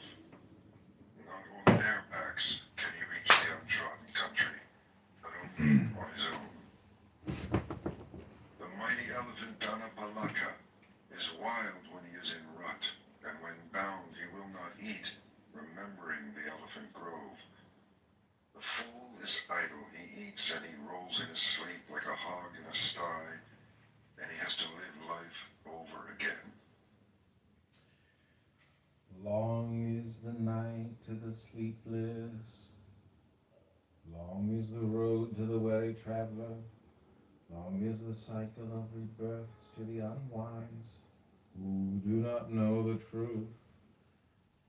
Should a traveler fail to find a companion equal or better, rather than suffer the company of a fool, he should resolutely walk alone. I have children, I have wealth. These are empty claims of an unwise man. If he cannot call himself his own, how can he then claim children and wealth as his own? To the extent that a fool knows his foolishness, he may be deemed wise. A fool who considers himself wise is indeed a fool. A fool may associate with a wise man throughout his life and remain untouched by his wisdom, even as a spoon cannot taste the flavor of soup. On the other hand, an unaware man in a moment's meeting can learn from a wise man, even as the tongue tastes the flavor of soup. The unwise man, lacking understanding, behaves as if he were his own worst enemy, committing evil deeds that produce bitter fruit. It is unwise to do things that bring regret and require repentance, to cause suffering for oneself and a weeping and a tearful face. It is wise to do things which do not require repentance, but bring joy and fulfillment, happiness and delight, until he feels the effect. The fool rejoices in his evil deed. Action reaches fruition, the fool harvests nothing but grief. Though the fool may practice asceticism, eating a speck of food on the tip of a blade of grass, he is not worth 1/16 of the Arahant, the knower of the Dhamma. An evil deed does not produce its results at once. It smolders slowly like a fire covered by ashes and finally consumes its doer, the fool. The things a fool gains amount to nothing. Wholesome acts cannot bring him wholesome results. What a fool hungers for is false fame, authority, power over others, and generous offerings. He seeks recognition as a doer, a wielder of power, a knower of right and wrong. His craving and pride are insatiable. There is a path that leads to worldly gain, another road to nirvana. Let the seeker, the disciple of Buddha, embracing seclusion, take the path to wisdom and enlightenment. The wise. If someone sees an intelligent person who is skillfully able to point out shortcomings and give suitable reproof, let him cherish such a revealer of hidden treasures. Only good can come from such an association. Let the wise one guide, correct, and deter others from what is base and vile. He will be treasured by the good and spurned by the evil. Do not choose bad friends. Do not choose persons of low habits. Select good friends, be discriminating. Choose the best. Whoever drinks deeply of Dhamma lives happily, with a peaceful mind. The wise man rejoices in the Dhamma, taught by the holy ones. Irrigators contain the flowing waters. Arrowsmiths fashion arrows. Carpenters shape wood to their design. Wise men mold their characters. As a solid rock stands firm in the wind, even so is a wise man unmoved by praise or blame. As a deep lake remains still and clear, so do wise men, listening to the teachings, tame a serene mind. The good certainly cling to nothing. They do not talk aimlessly, concerned with personal gains. The wise, the saintly, whether experiencing comfort or discomfort, show neither elation nor depression. Not for one's own or another's gain should one commit an evil deed, regardless of the desire for children, wealth, or kingdom, or any other kind of success. One should remain virtuous, wise, and righteous. The few cross over to the far shore. The many merely run back and forth fruitlessly along the side of the stream. But only those who follow the carefully taught law can cross to the other shore, beyond the grasp of death so hard to overcome. Let the wise man shun the cauldron of confusion and proceed on the path of light. Let him leave the comfort of home, seeking sensual pleasures, freeing himself from all obstacles, delighting in seclusion, not an ordinary man's choice, and devote himself to cleansing the blemishes of the mind.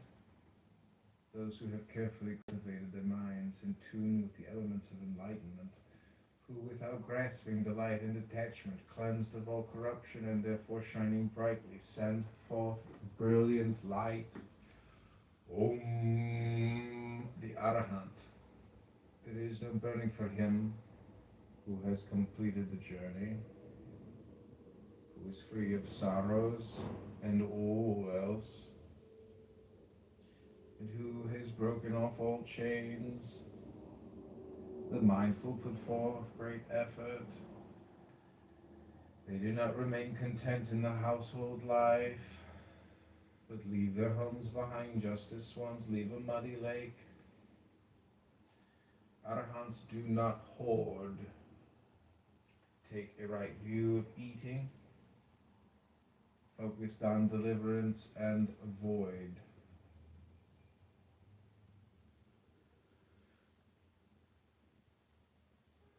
They leave no trace, like the path of birds in the sky.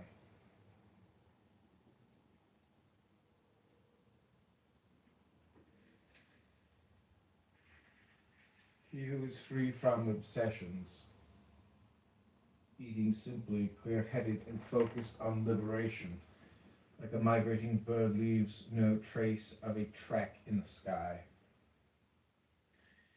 Even the gods delight in the presence of one who has freed himself from pride and mental obsessions, who has his senses under control, like horses trained by an expert trainer. Done with the round of rebirths, he is as accepting as the earth, as firm as a doorpost, placid as a pond, free of mud and dutiful. Whoever has reached the state of freedom through perfect wisdom, peaceful and unshakable, is nonviolent in his mind, his speech, his action. Whoever is in touch with the infinite, free of attachment, desireless, is the highest among men. Delightful is the place where the saints dwell, be it village or forest, cavern or open field.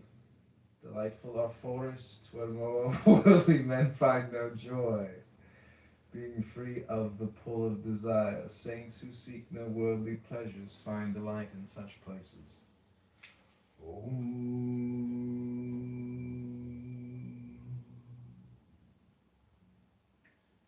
Thousands. Single wise word bringing peace to the listener is worth more than 1,000 speeches full of empty words. Single verse full of meaning, bringing peace to the listener, is worth more than 1,000 verses full of empty words.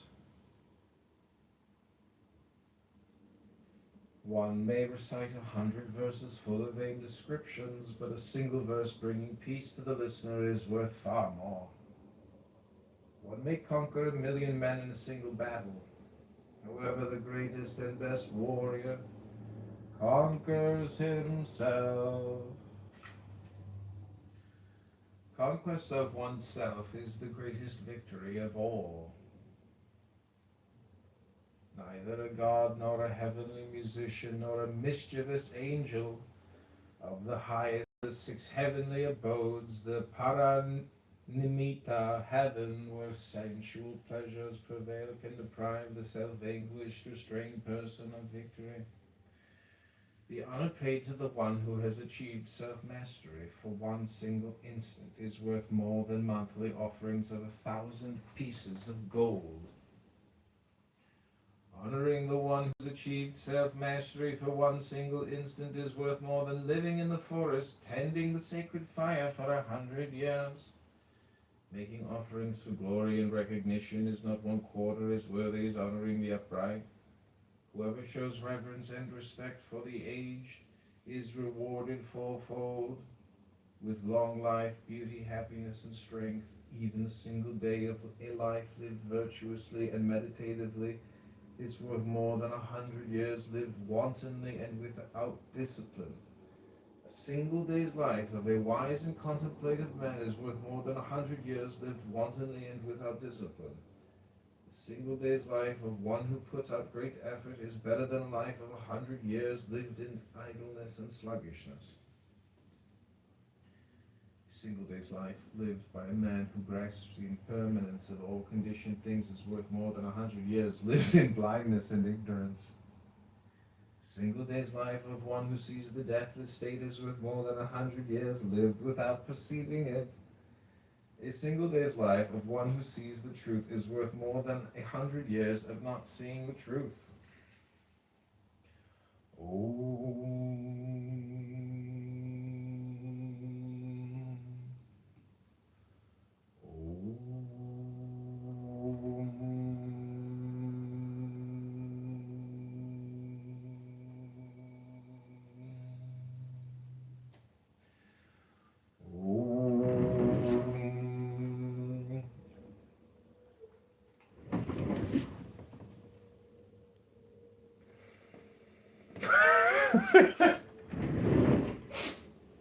This is called evil. Do not lose a moment of doing good. Protect your mind from evil. Whoever neglects doing good is inviting addiction to evil. If a man has mistakenly committed an evil deed, let him not repeat it. Let him not be addicted to evil, for it is the amassing of evil that brings misery. On the other hand, if a man does good, let him do it repeatedly. Let him put his heart into it, for the accumulation of good brings blessings.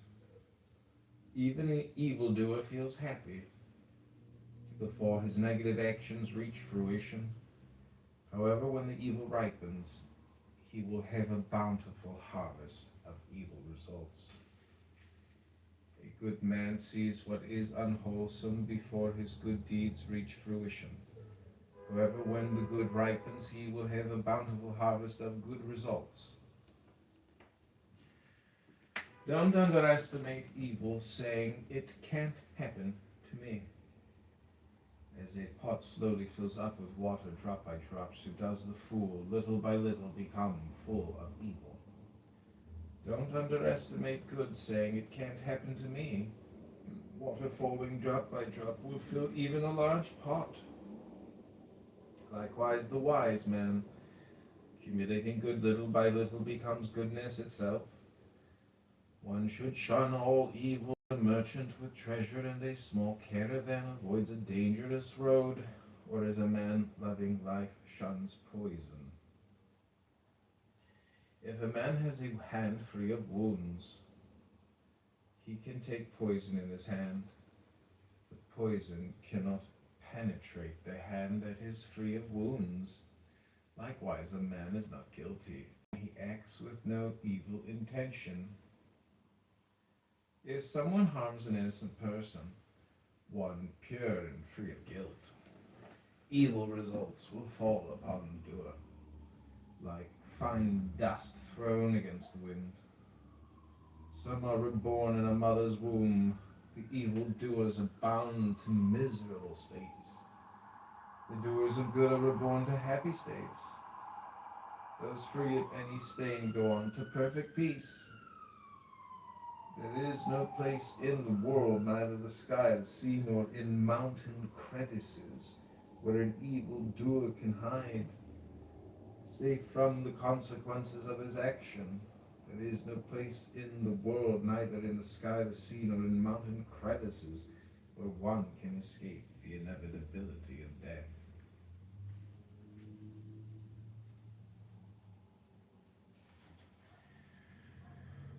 My own mind used to wander wherever pleasure or desire or lust led it, but now I have it tamed.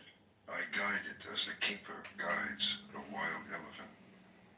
Awake, be the witness of your thoughts.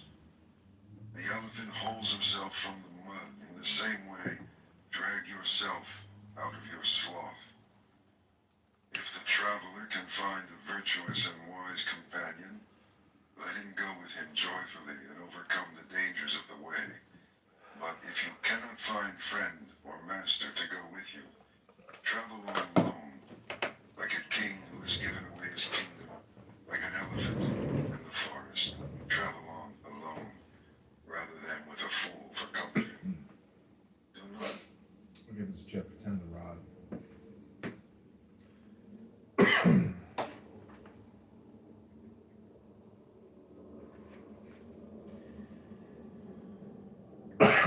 Everybody fears being struck by a rod. Everybody fears death. Therefore, knowing this feeling for others as for yourself, do not kill others or cause others to kill.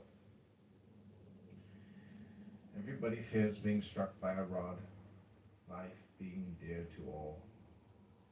Therefore, knowing this feeling for others as for yourself, do not kill others or cause others to kill. If one pursuing happiness strikes living beings who also strive to live happily with a rod or other instrument, he will reap an unwholesome harvest. If one pursues his own happiness while causing no harm to other living beings who also strive to live happily, he will reap a wholesome harvest. Avoid harsh speech. Angry words backfire upon the speaker. By making yourself as still as a cracked cymbal, not retaliating, you achieve nirvana. As a cowherd leads the cattle to pasture, so do old age and death drive the life of all beings. The fool committing evil deeds realizes not their nature. The fool, due to his evil deeds, suffers as if scorched by fire. He who inflicts pain on the innocent comes to one of 10 calamities. Pain, loss, injury, illness, insanity, danger from rulers, frightening accusations, loss of loved ones, loss of wealth. One of these will he experience. Fire will destroy his house after the destruction of his body. The same foolish man will go to an unhappy state, though he does penance for nakedness, with tangled hair covering body with mud, fasting, rubbing himself with ash, crouching in a posture of humility. None of these rites can purify a man who has not freed himself of doubt. Regardless of attire or adornment, the guiltless one, calm, self-restrained, chaste and resolute, refraining totally from hurting living beings, is the Brahmin, the recluse, the monk. It is the rare being who is restrained by self-direction, who does not invite reproof, as a good horse does not invite the whip. Be like a good horse, touched gently by the whip. The horse moves forward with full power and energy. Have an abundance of confidence, good conduct, effort, concentration, be aware and attentive. Put aside this great mass of suffering. those who would irrigate the land, bring the water wherever they choose. Arrowsmiths fashion arrows, carpenters shape wood, the virtuous mold themselves. Carry with you your mistakes. Do not carry your cares. Travel on alone, like an elephant in the forest. To have friends in need is sweet, and to share happiness, and to have done something good before leaving this life is sweet, and to let go of sorrow. To be a mother is sweet, and a father. It is sweet to live arduously, and to master yourself. Oh, how sweet it is to enjoy life living in honesty and strength, and wisdom is sweet, and freedom.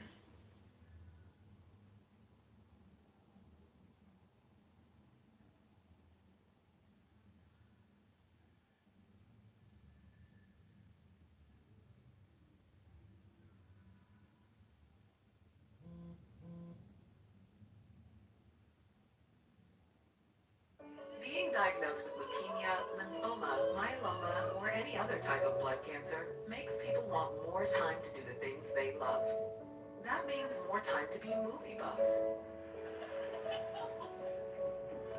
athletes, jazz collectors, Desire. If you sleep, desire grows in you, like a vine in the forest. Like a monkey in the forest, you jump from tree to tree, never finding the fruit. From life to life, never finding peace. If you are filled with desire, your sorrows swell like the grass after the rain. But if you subdue desire, your sorrows fall from you like drops of water from a lotus flower. This is good counsel, and it is for everyone. As the grass is cleared for the fresh root, cut down desire, lest death after death crush you, as a river crushes the helpless reeds. For if the roots hold firm, a felled tree grows up again. Desires are not uprooted, sorrows grow again in you. 36 streams are rushing toward you, desire and pleasure and lust. Play in your imagination with them and they will sweep you away. Powerful streams, they flow everywhere. Strong vine, if you see it spring up, take care. Pull it out by the roots. Pleasures flow everywhere. You float upon them and are carried from life to life. Like a hunted hare you run, the pursuer of desire pursued, harried from life to life. O seeker, give up desire. Shake off your chains. You have come out of the hollow into the clearing. The clearing is empty. Why do you rush back into the hollow? Desire is a hollow, and people say, look, he was free, but now he gives up his freedom. It is not iron that imprisons you, nor rope nor wood, but the pleasure you take in gold and jewels and sons and wives. Soft fetters, yet they hold you down. Can you snap them?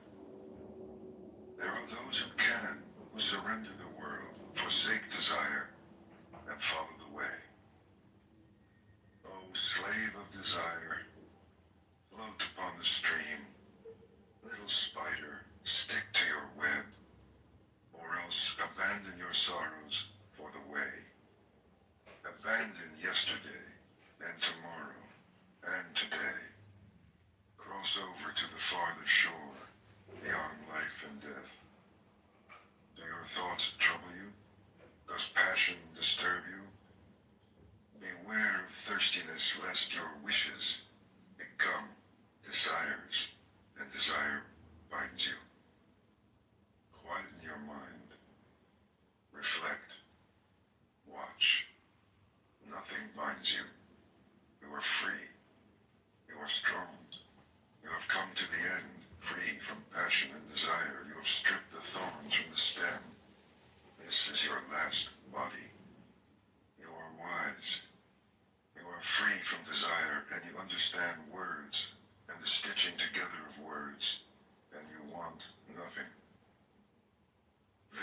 is mine, knowledge is mine, and all purity, all surrender.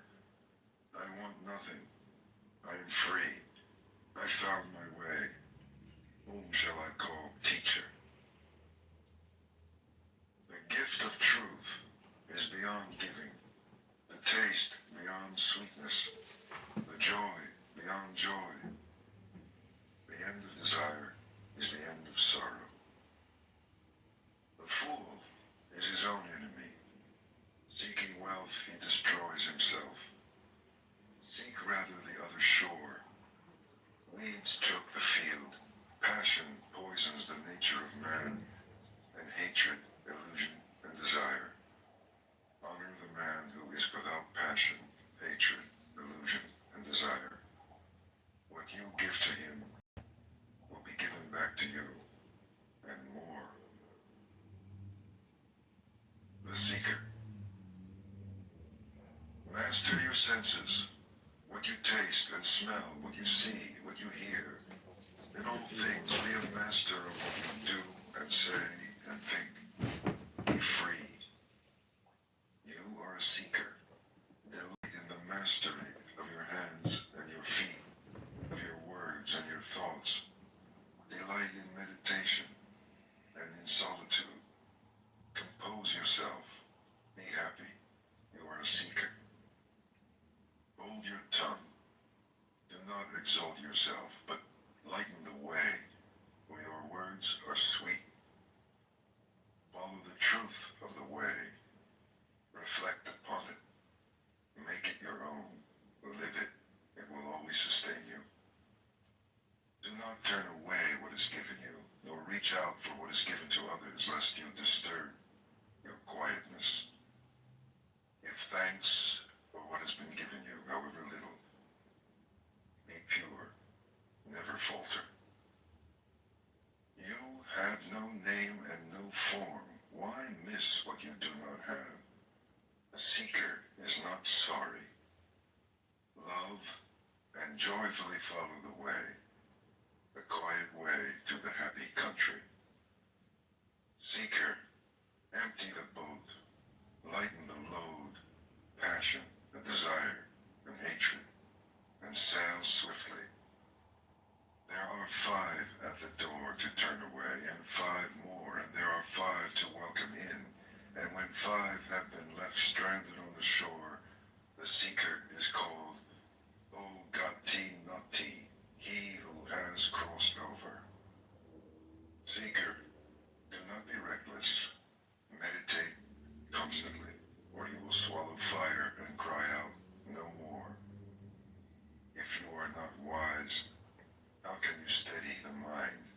If you cannot quieten yourself, what will you ever learn? How will you become free?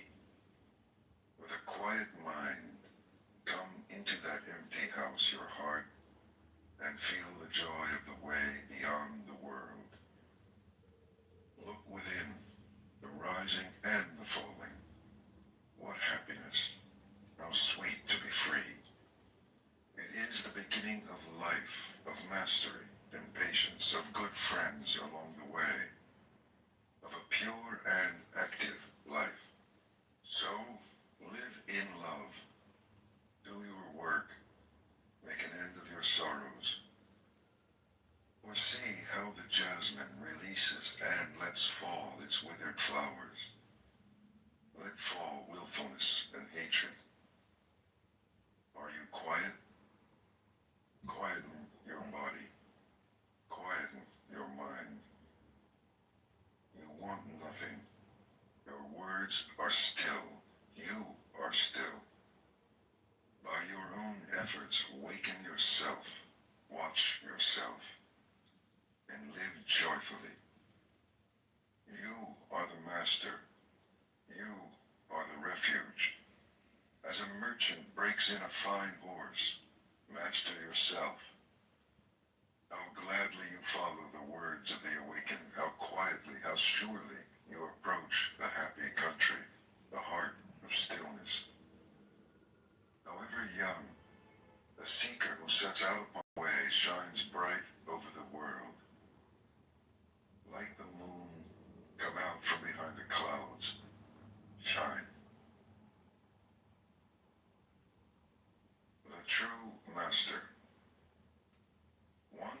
nothing with all your heart. Stop the stream.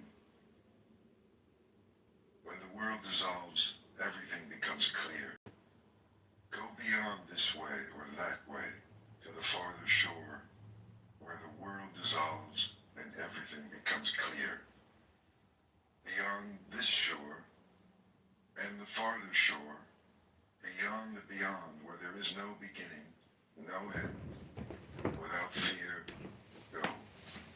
Meditate. Live purely. Be quiet.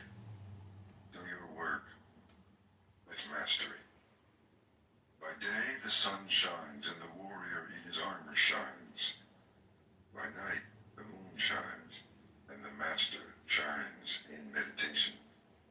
But day and night the man who is awake shines in the radiance of the spirit.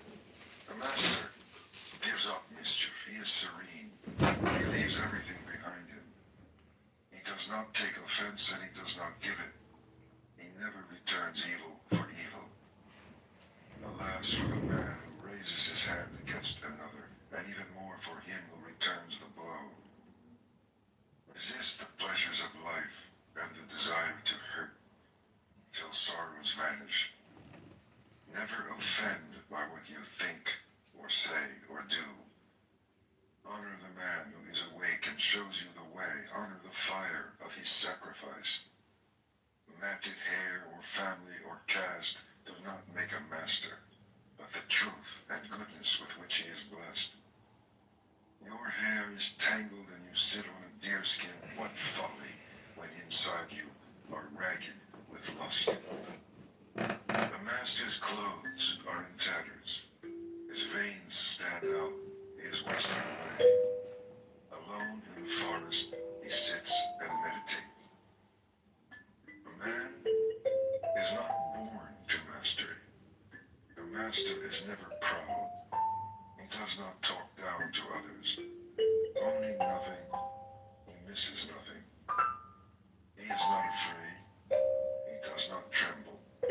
Nothing binds him. He is infinitely free. So cut through the strap and the thong and the rope. Loosen the fastenings. Unbolt the doors of sleep and awake.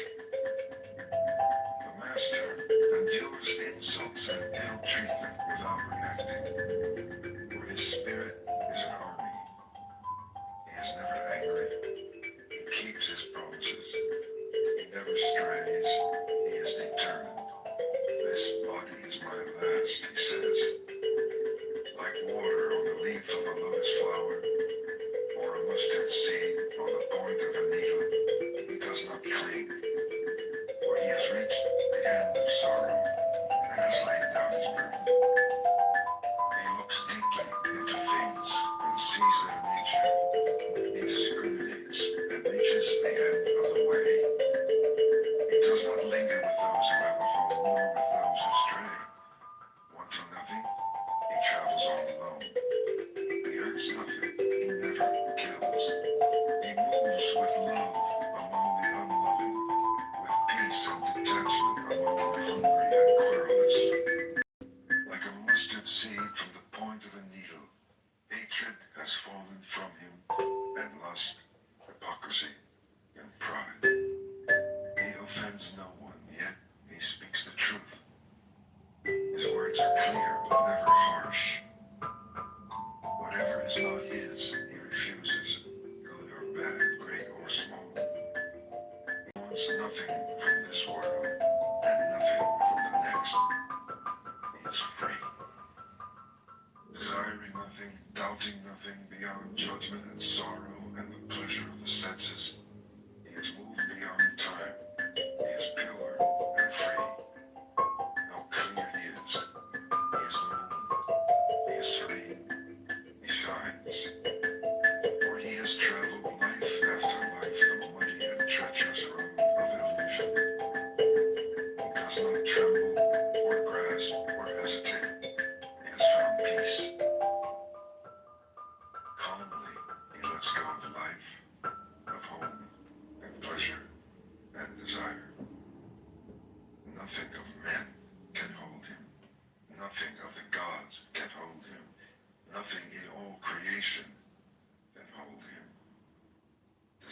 has left him, never to return. Sorrow has left him, never to return. He is calm.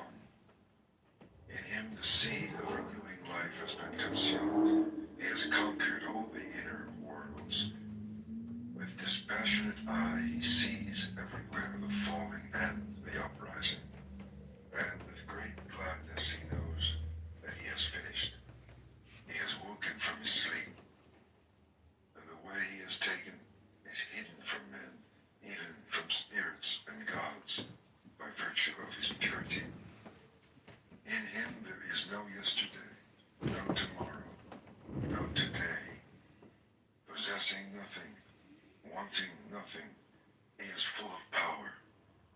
Fearless, wise, exalted, he has vanquished all things. He sees by virtue of his purity.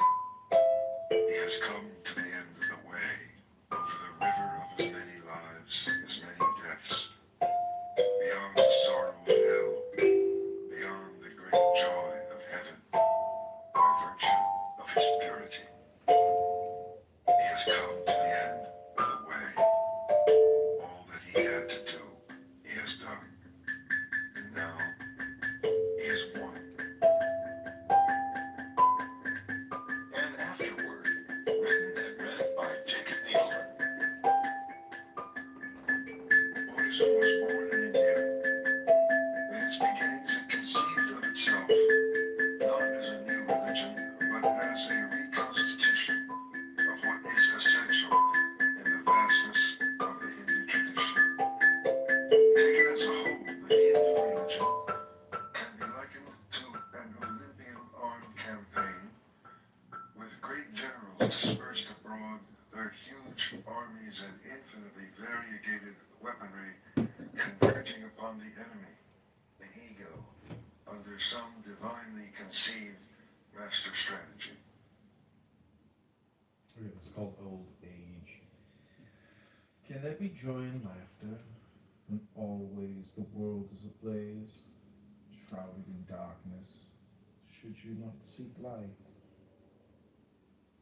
Look at the body adorned, mass of wounds draped upon a heap of bones, a sickly thing, the subject of sensual thoughts. Neither permanent nor enduring, the body wears out, a nest of disease, fragile, disintegrating, ending in death. What delight is there in seeing the bleached bones like gourds thrown away, dried and scattered in the autumn sun? A citadel is this structure of bones, blood and flesh, within which dwell decay, death, conceit, and malice. The royal chariots surely come to decay, just as the body too comes to decay.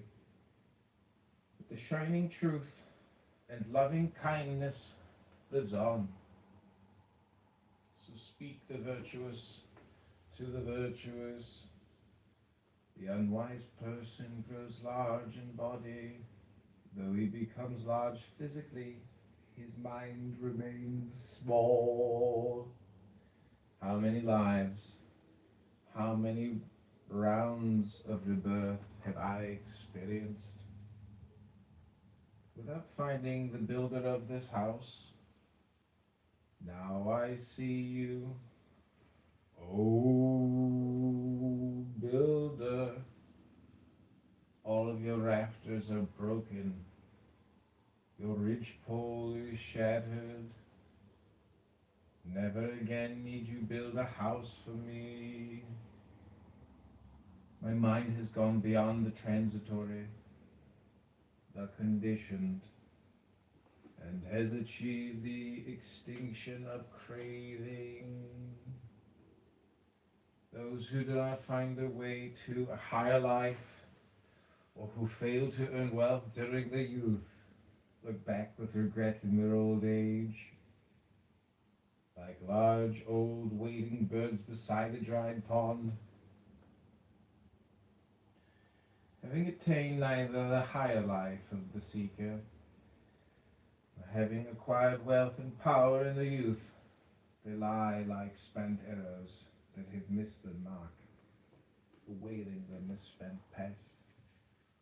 Om.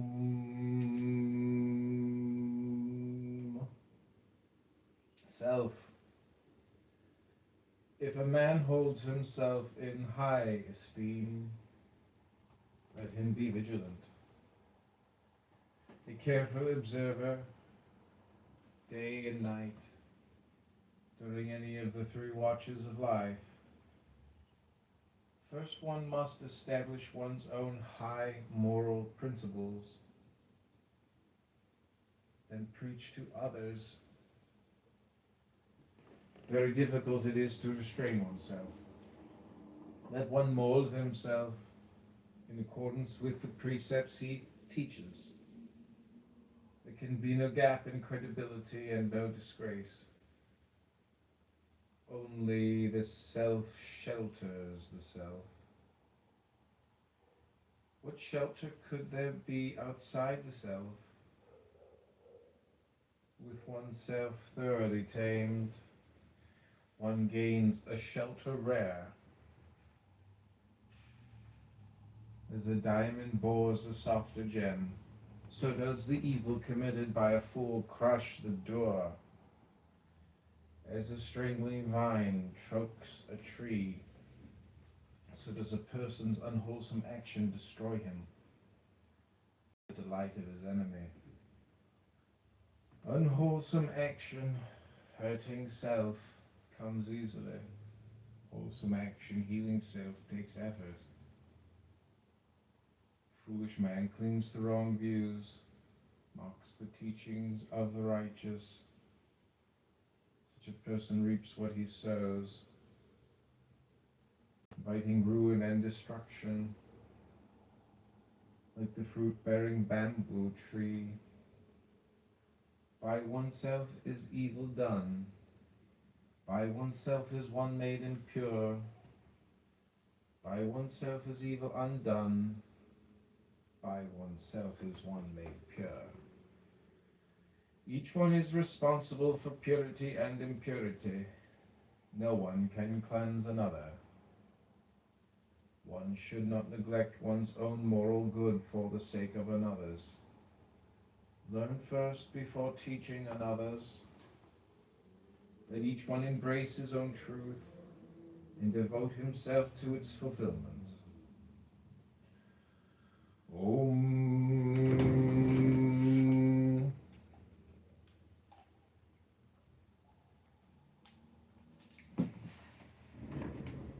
This is called the world. Do not follow low practices.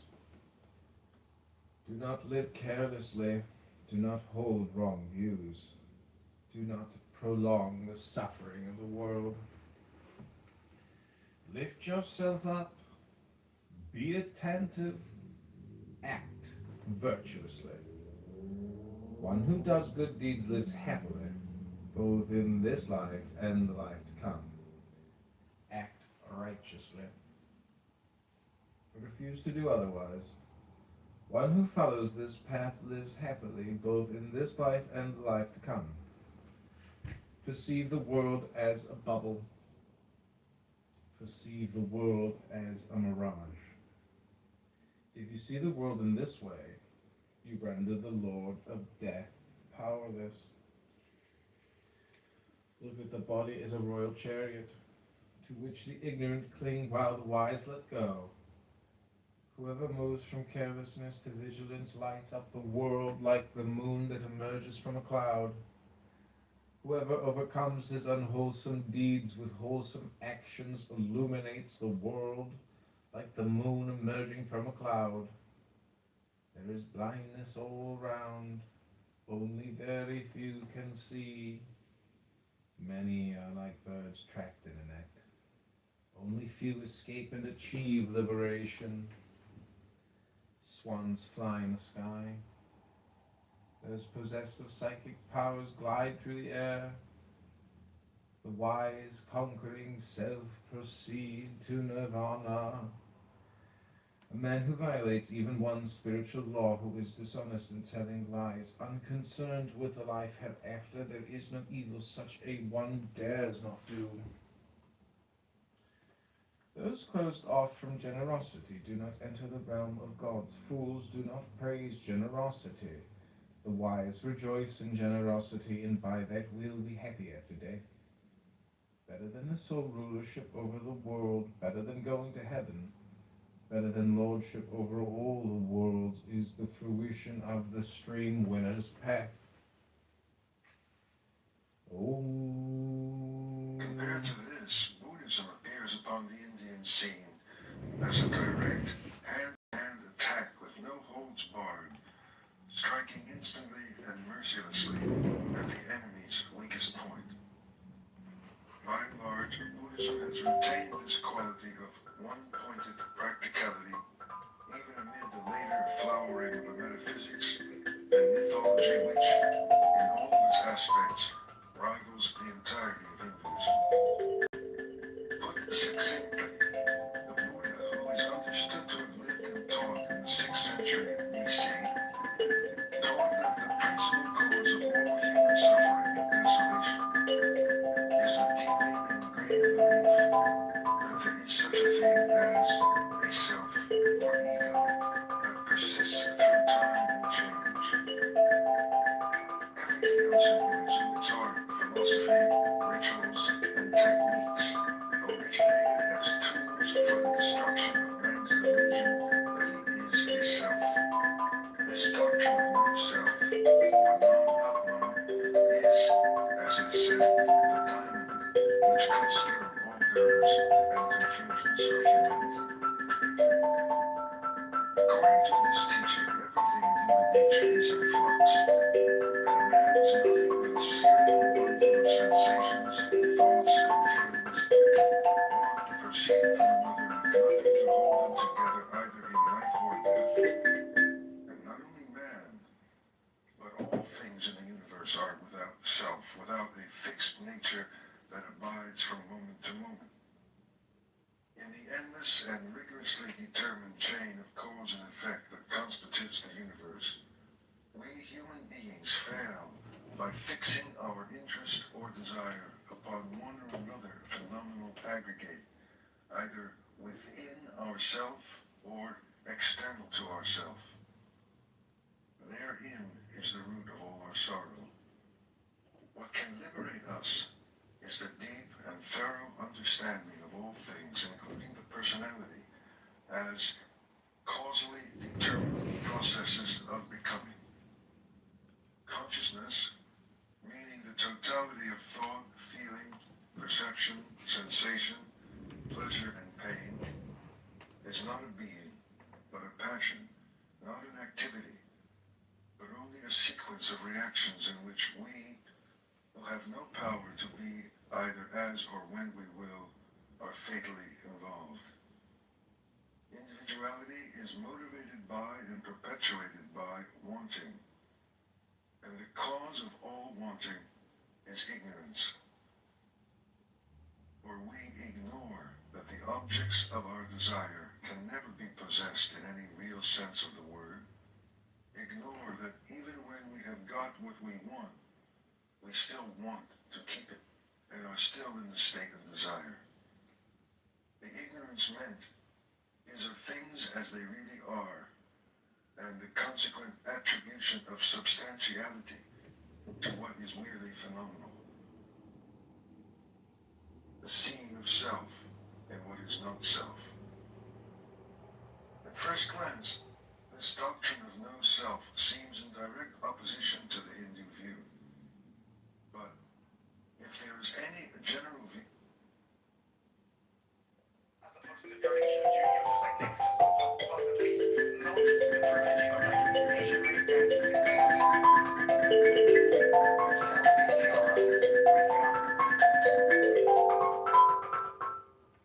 with which the Buddhist doctrine conflicts, it is surely our Western worldview as embodied not only in There is certain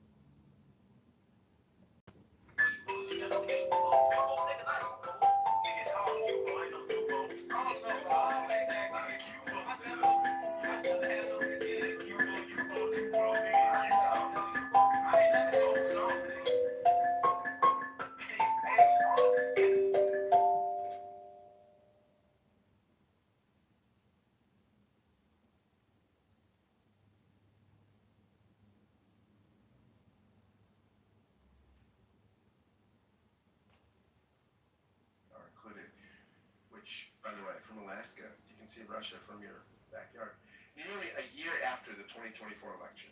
While personal stress levels hover around 5 on a scale of 1 to 10 on average, collective anxiety about the nation's direction has reached a troubling height. 75%, that's 3 of 4. That means everyone on this stage, or many people on this stage, the majority of us, if we're normal, if we're typical of the study, 75% of adults say they're more stressed about the country's future than they used to be. Political tensions show no signs of letting up. 76% of adults call the future of the nation a significant source of stress, a number that has held steady since before the 2024 election, when it stood at 77%. So we're down a point. The persistence of this anxiety, regardless of which party controls the White House or Congress, suggests Americans are grappling with something deeper than partisan politics. When asked to choose words that best represent America today, survey respondents reveal a country wrestling with its own identity. Freedom topped the list at 41%, but corruption came in close behind at 38%. Opportunity hit 37%, while division landed at 36%. Hope and fear nearly tied at 35 and 32. Beyond abstract concerns, societal divisions hitting home in personal ways. 62% of Americans call it a significant stressor in their lives, and that stress is associated with deeper feelings of isolation. Among adults who cited division as a major source of stress, 61% reported feeling isolated from others. Compare that to just 43% among those not stressed by division.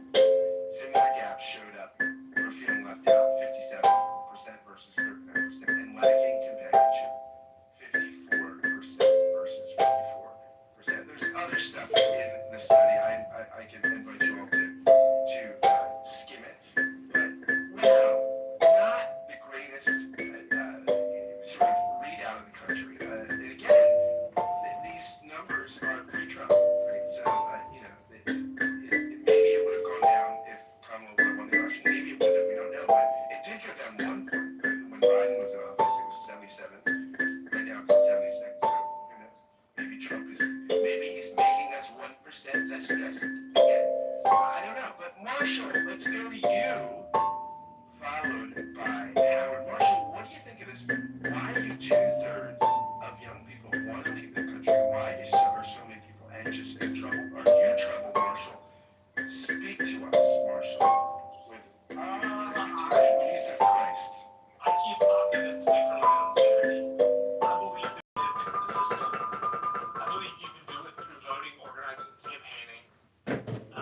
I think young people probably don't feel like they have a place or like they can affect something. Part of that's due to the way the political system works, but part of that is, I think, due to this feeling amongst young people that things aren't working right. I don't know. People are more than welcome to leave the country, but if you leave the country at its worst, how can you ever take the country at its best? If you leave when things are bad instead of trying to fix them, that's, unless it's for other reasons, that's giving up on the American experiment. It gives that up, and I personally am not ready to get rid of that goal that we can all live together. I think, I'm being a little judgy here about young people wanting to leave the country, but as I think you stay and you fix it, and it's not like we're in Mussolini's Italy or Pol Pot's Cambodia. We have options, and people can avail themselves of those options.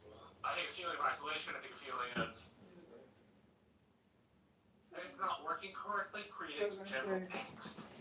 And that general angst, I think, affects young people growing up around computers in a way that millennials did not. Has made young people, I think their minds are a little short-circuited. Well, short attention span, but most Americans are that way. Michael. I don't know. I think ultimately there is this feeling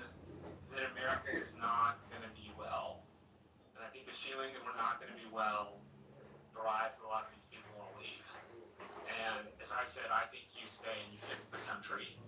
You don't leave it. Now, if you want to do that because you want to live in Cambodia, fine.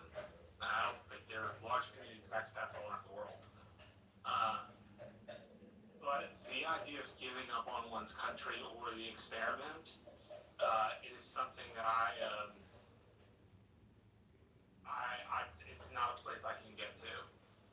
I don't think you give up. Maybe I'm phrasing that incorrectly, but it feels like people are giving up. Marshall, I'm interesting.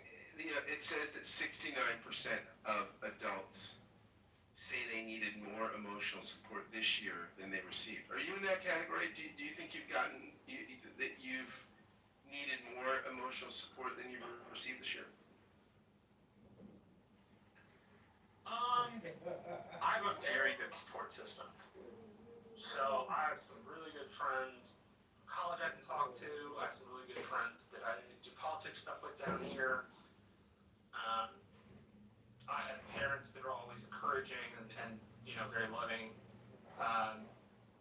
So while I have depression, I don't,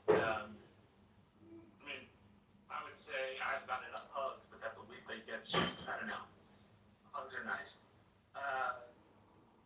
So, I don't know, I'm not really in that basket of super disturbed. There's also a part of me, because of my optimism, I don't think the country will give up. I think we'll fight for it. But yeah, I'm not among the people who need more emotional support. I think that's a wonderful system. Well, everybody, you heard it here first. What do you take from that? Marshall's doing great. Maybe we should all become Presbyterians and move to the border. Howard, followed by, Alan's running a business, so Howard, we're going to go. Howard, followed by Tiger.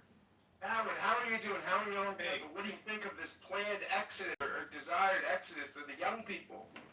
By the way, Scott, great find, and I love Drudge, so he's always a good resource. That's, for whatever reason, I tend to forget about him, so I'm glad you brought that to awareness again. Yeah, where my mind's going on this is basically, call it the personal focus groups I've had, whether it's with my kids, their friends, my nieces and nephews all across the country, kids of friends, and I think there's, the data would support. I think a big part of it is also it's not only perception, but it is reality. So the perception is that the previous generations had it actually much better than the current generation. And a lot of it is economic pressure. When you think about student debt, if someone did go to college and took on debt, combined with the cost of living with rental properties, and many markets, it's actually more economic to own something than rent something. But if I can't save because I'm just loaded with debt, I kind of feel like I'm starting out in the beginning behind the 8 ball, which previous generations didn't have. There was always challenges, but perhaps not as much as what we see today. And then compound that with what you're talking about, Scott, with whatever, putting any political situation aside, but with AI and corporate layoffs, and I just think a lot of it is driven by economic uncertainty and economic pressures that you could understand a younger American looking to say, hey, could I go to Costa Rica or Portugal or somewhere where maybe I've got just a better chance to have a better quality of life. And I think it's less about politics. Clearly the Critical Thinking Forum is very much politically focused, but the average rank and file American, they're not paying attention to the politics. A lot of them aren't. I think it's just the day-to-day survival of what it's like to live in modern America with all the economic pressures on it. So that's where my mind's going on this one, Scott. I think it's a great and timely topic, and look forward to other people's thoughts and perspectives too. So appreciate it. Howard, you said something about young people feeling like they can't get ahead, can't afford, to even get a footing. They're in debt. Tucker Carlson is becoming weird, wild, and crazy and interesting.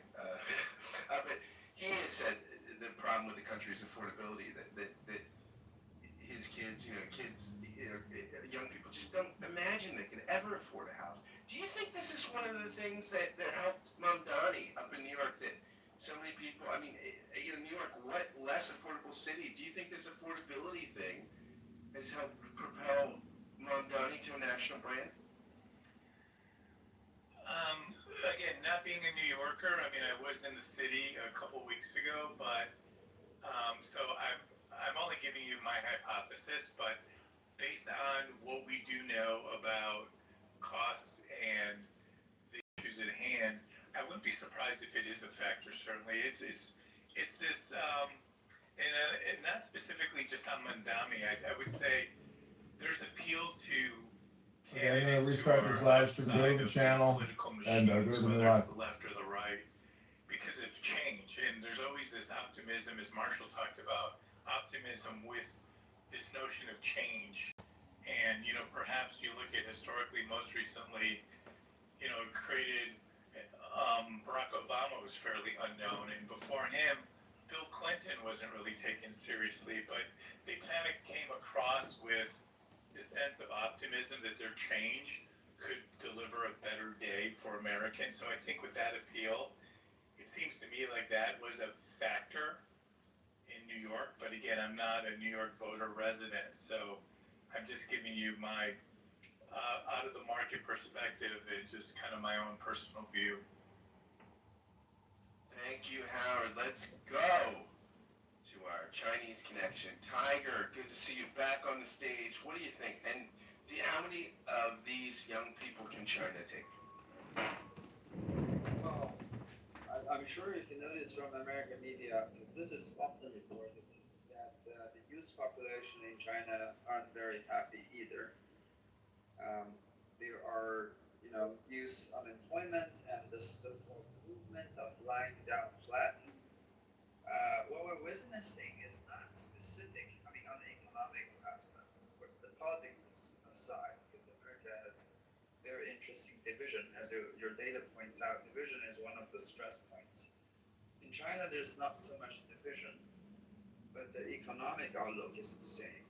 And I suspect for most of the more developed countries on the planet, is a similar trend where what we're witnessing is really a late terminal stage of this particular brand of social Darwinist capitalism. And if you read Marx, right, and not Engels, because Engels says about this class struggle, and that's probably not true if you look at the history. It never really happened that way, because what we're seeing in history is the working population blends into the capitalists by having investment and stocks themselves, so they become part of the system. But the one thing that Marx said is that your social relations in a capitalist system is really dependent on the advancement of technology, and we cannot roll back the clock and put the technology back in the Gini model, because automation is going to be increasingly dominant when it comes to human productivity, and the entire society is just going to need less and less human labor, adding to which people in power who's already in the positions of power today are dug in their position, and before their retirement they have no reason to let the younger population replace themselves.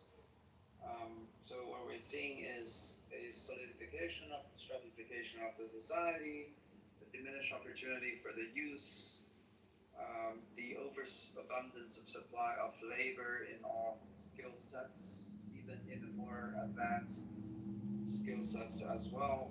And certainly, I don't think America is even the worst in that regard, because America is the source of global capital. And because of that overflow of capital, there are more jobs in the more innovative part of the startup scene, for example. though what we're seeing is, of course, the larger players, their scale will continue to dominate and increasingly dominate over the smaller companies, even in that realm as well. And we're just looking at the many opportunities for young people. And because of that intense competition among the young population, not even just in job seeking, right? This is also in dating, romance, companionship. Because of this overabundance and over competition of the labor force,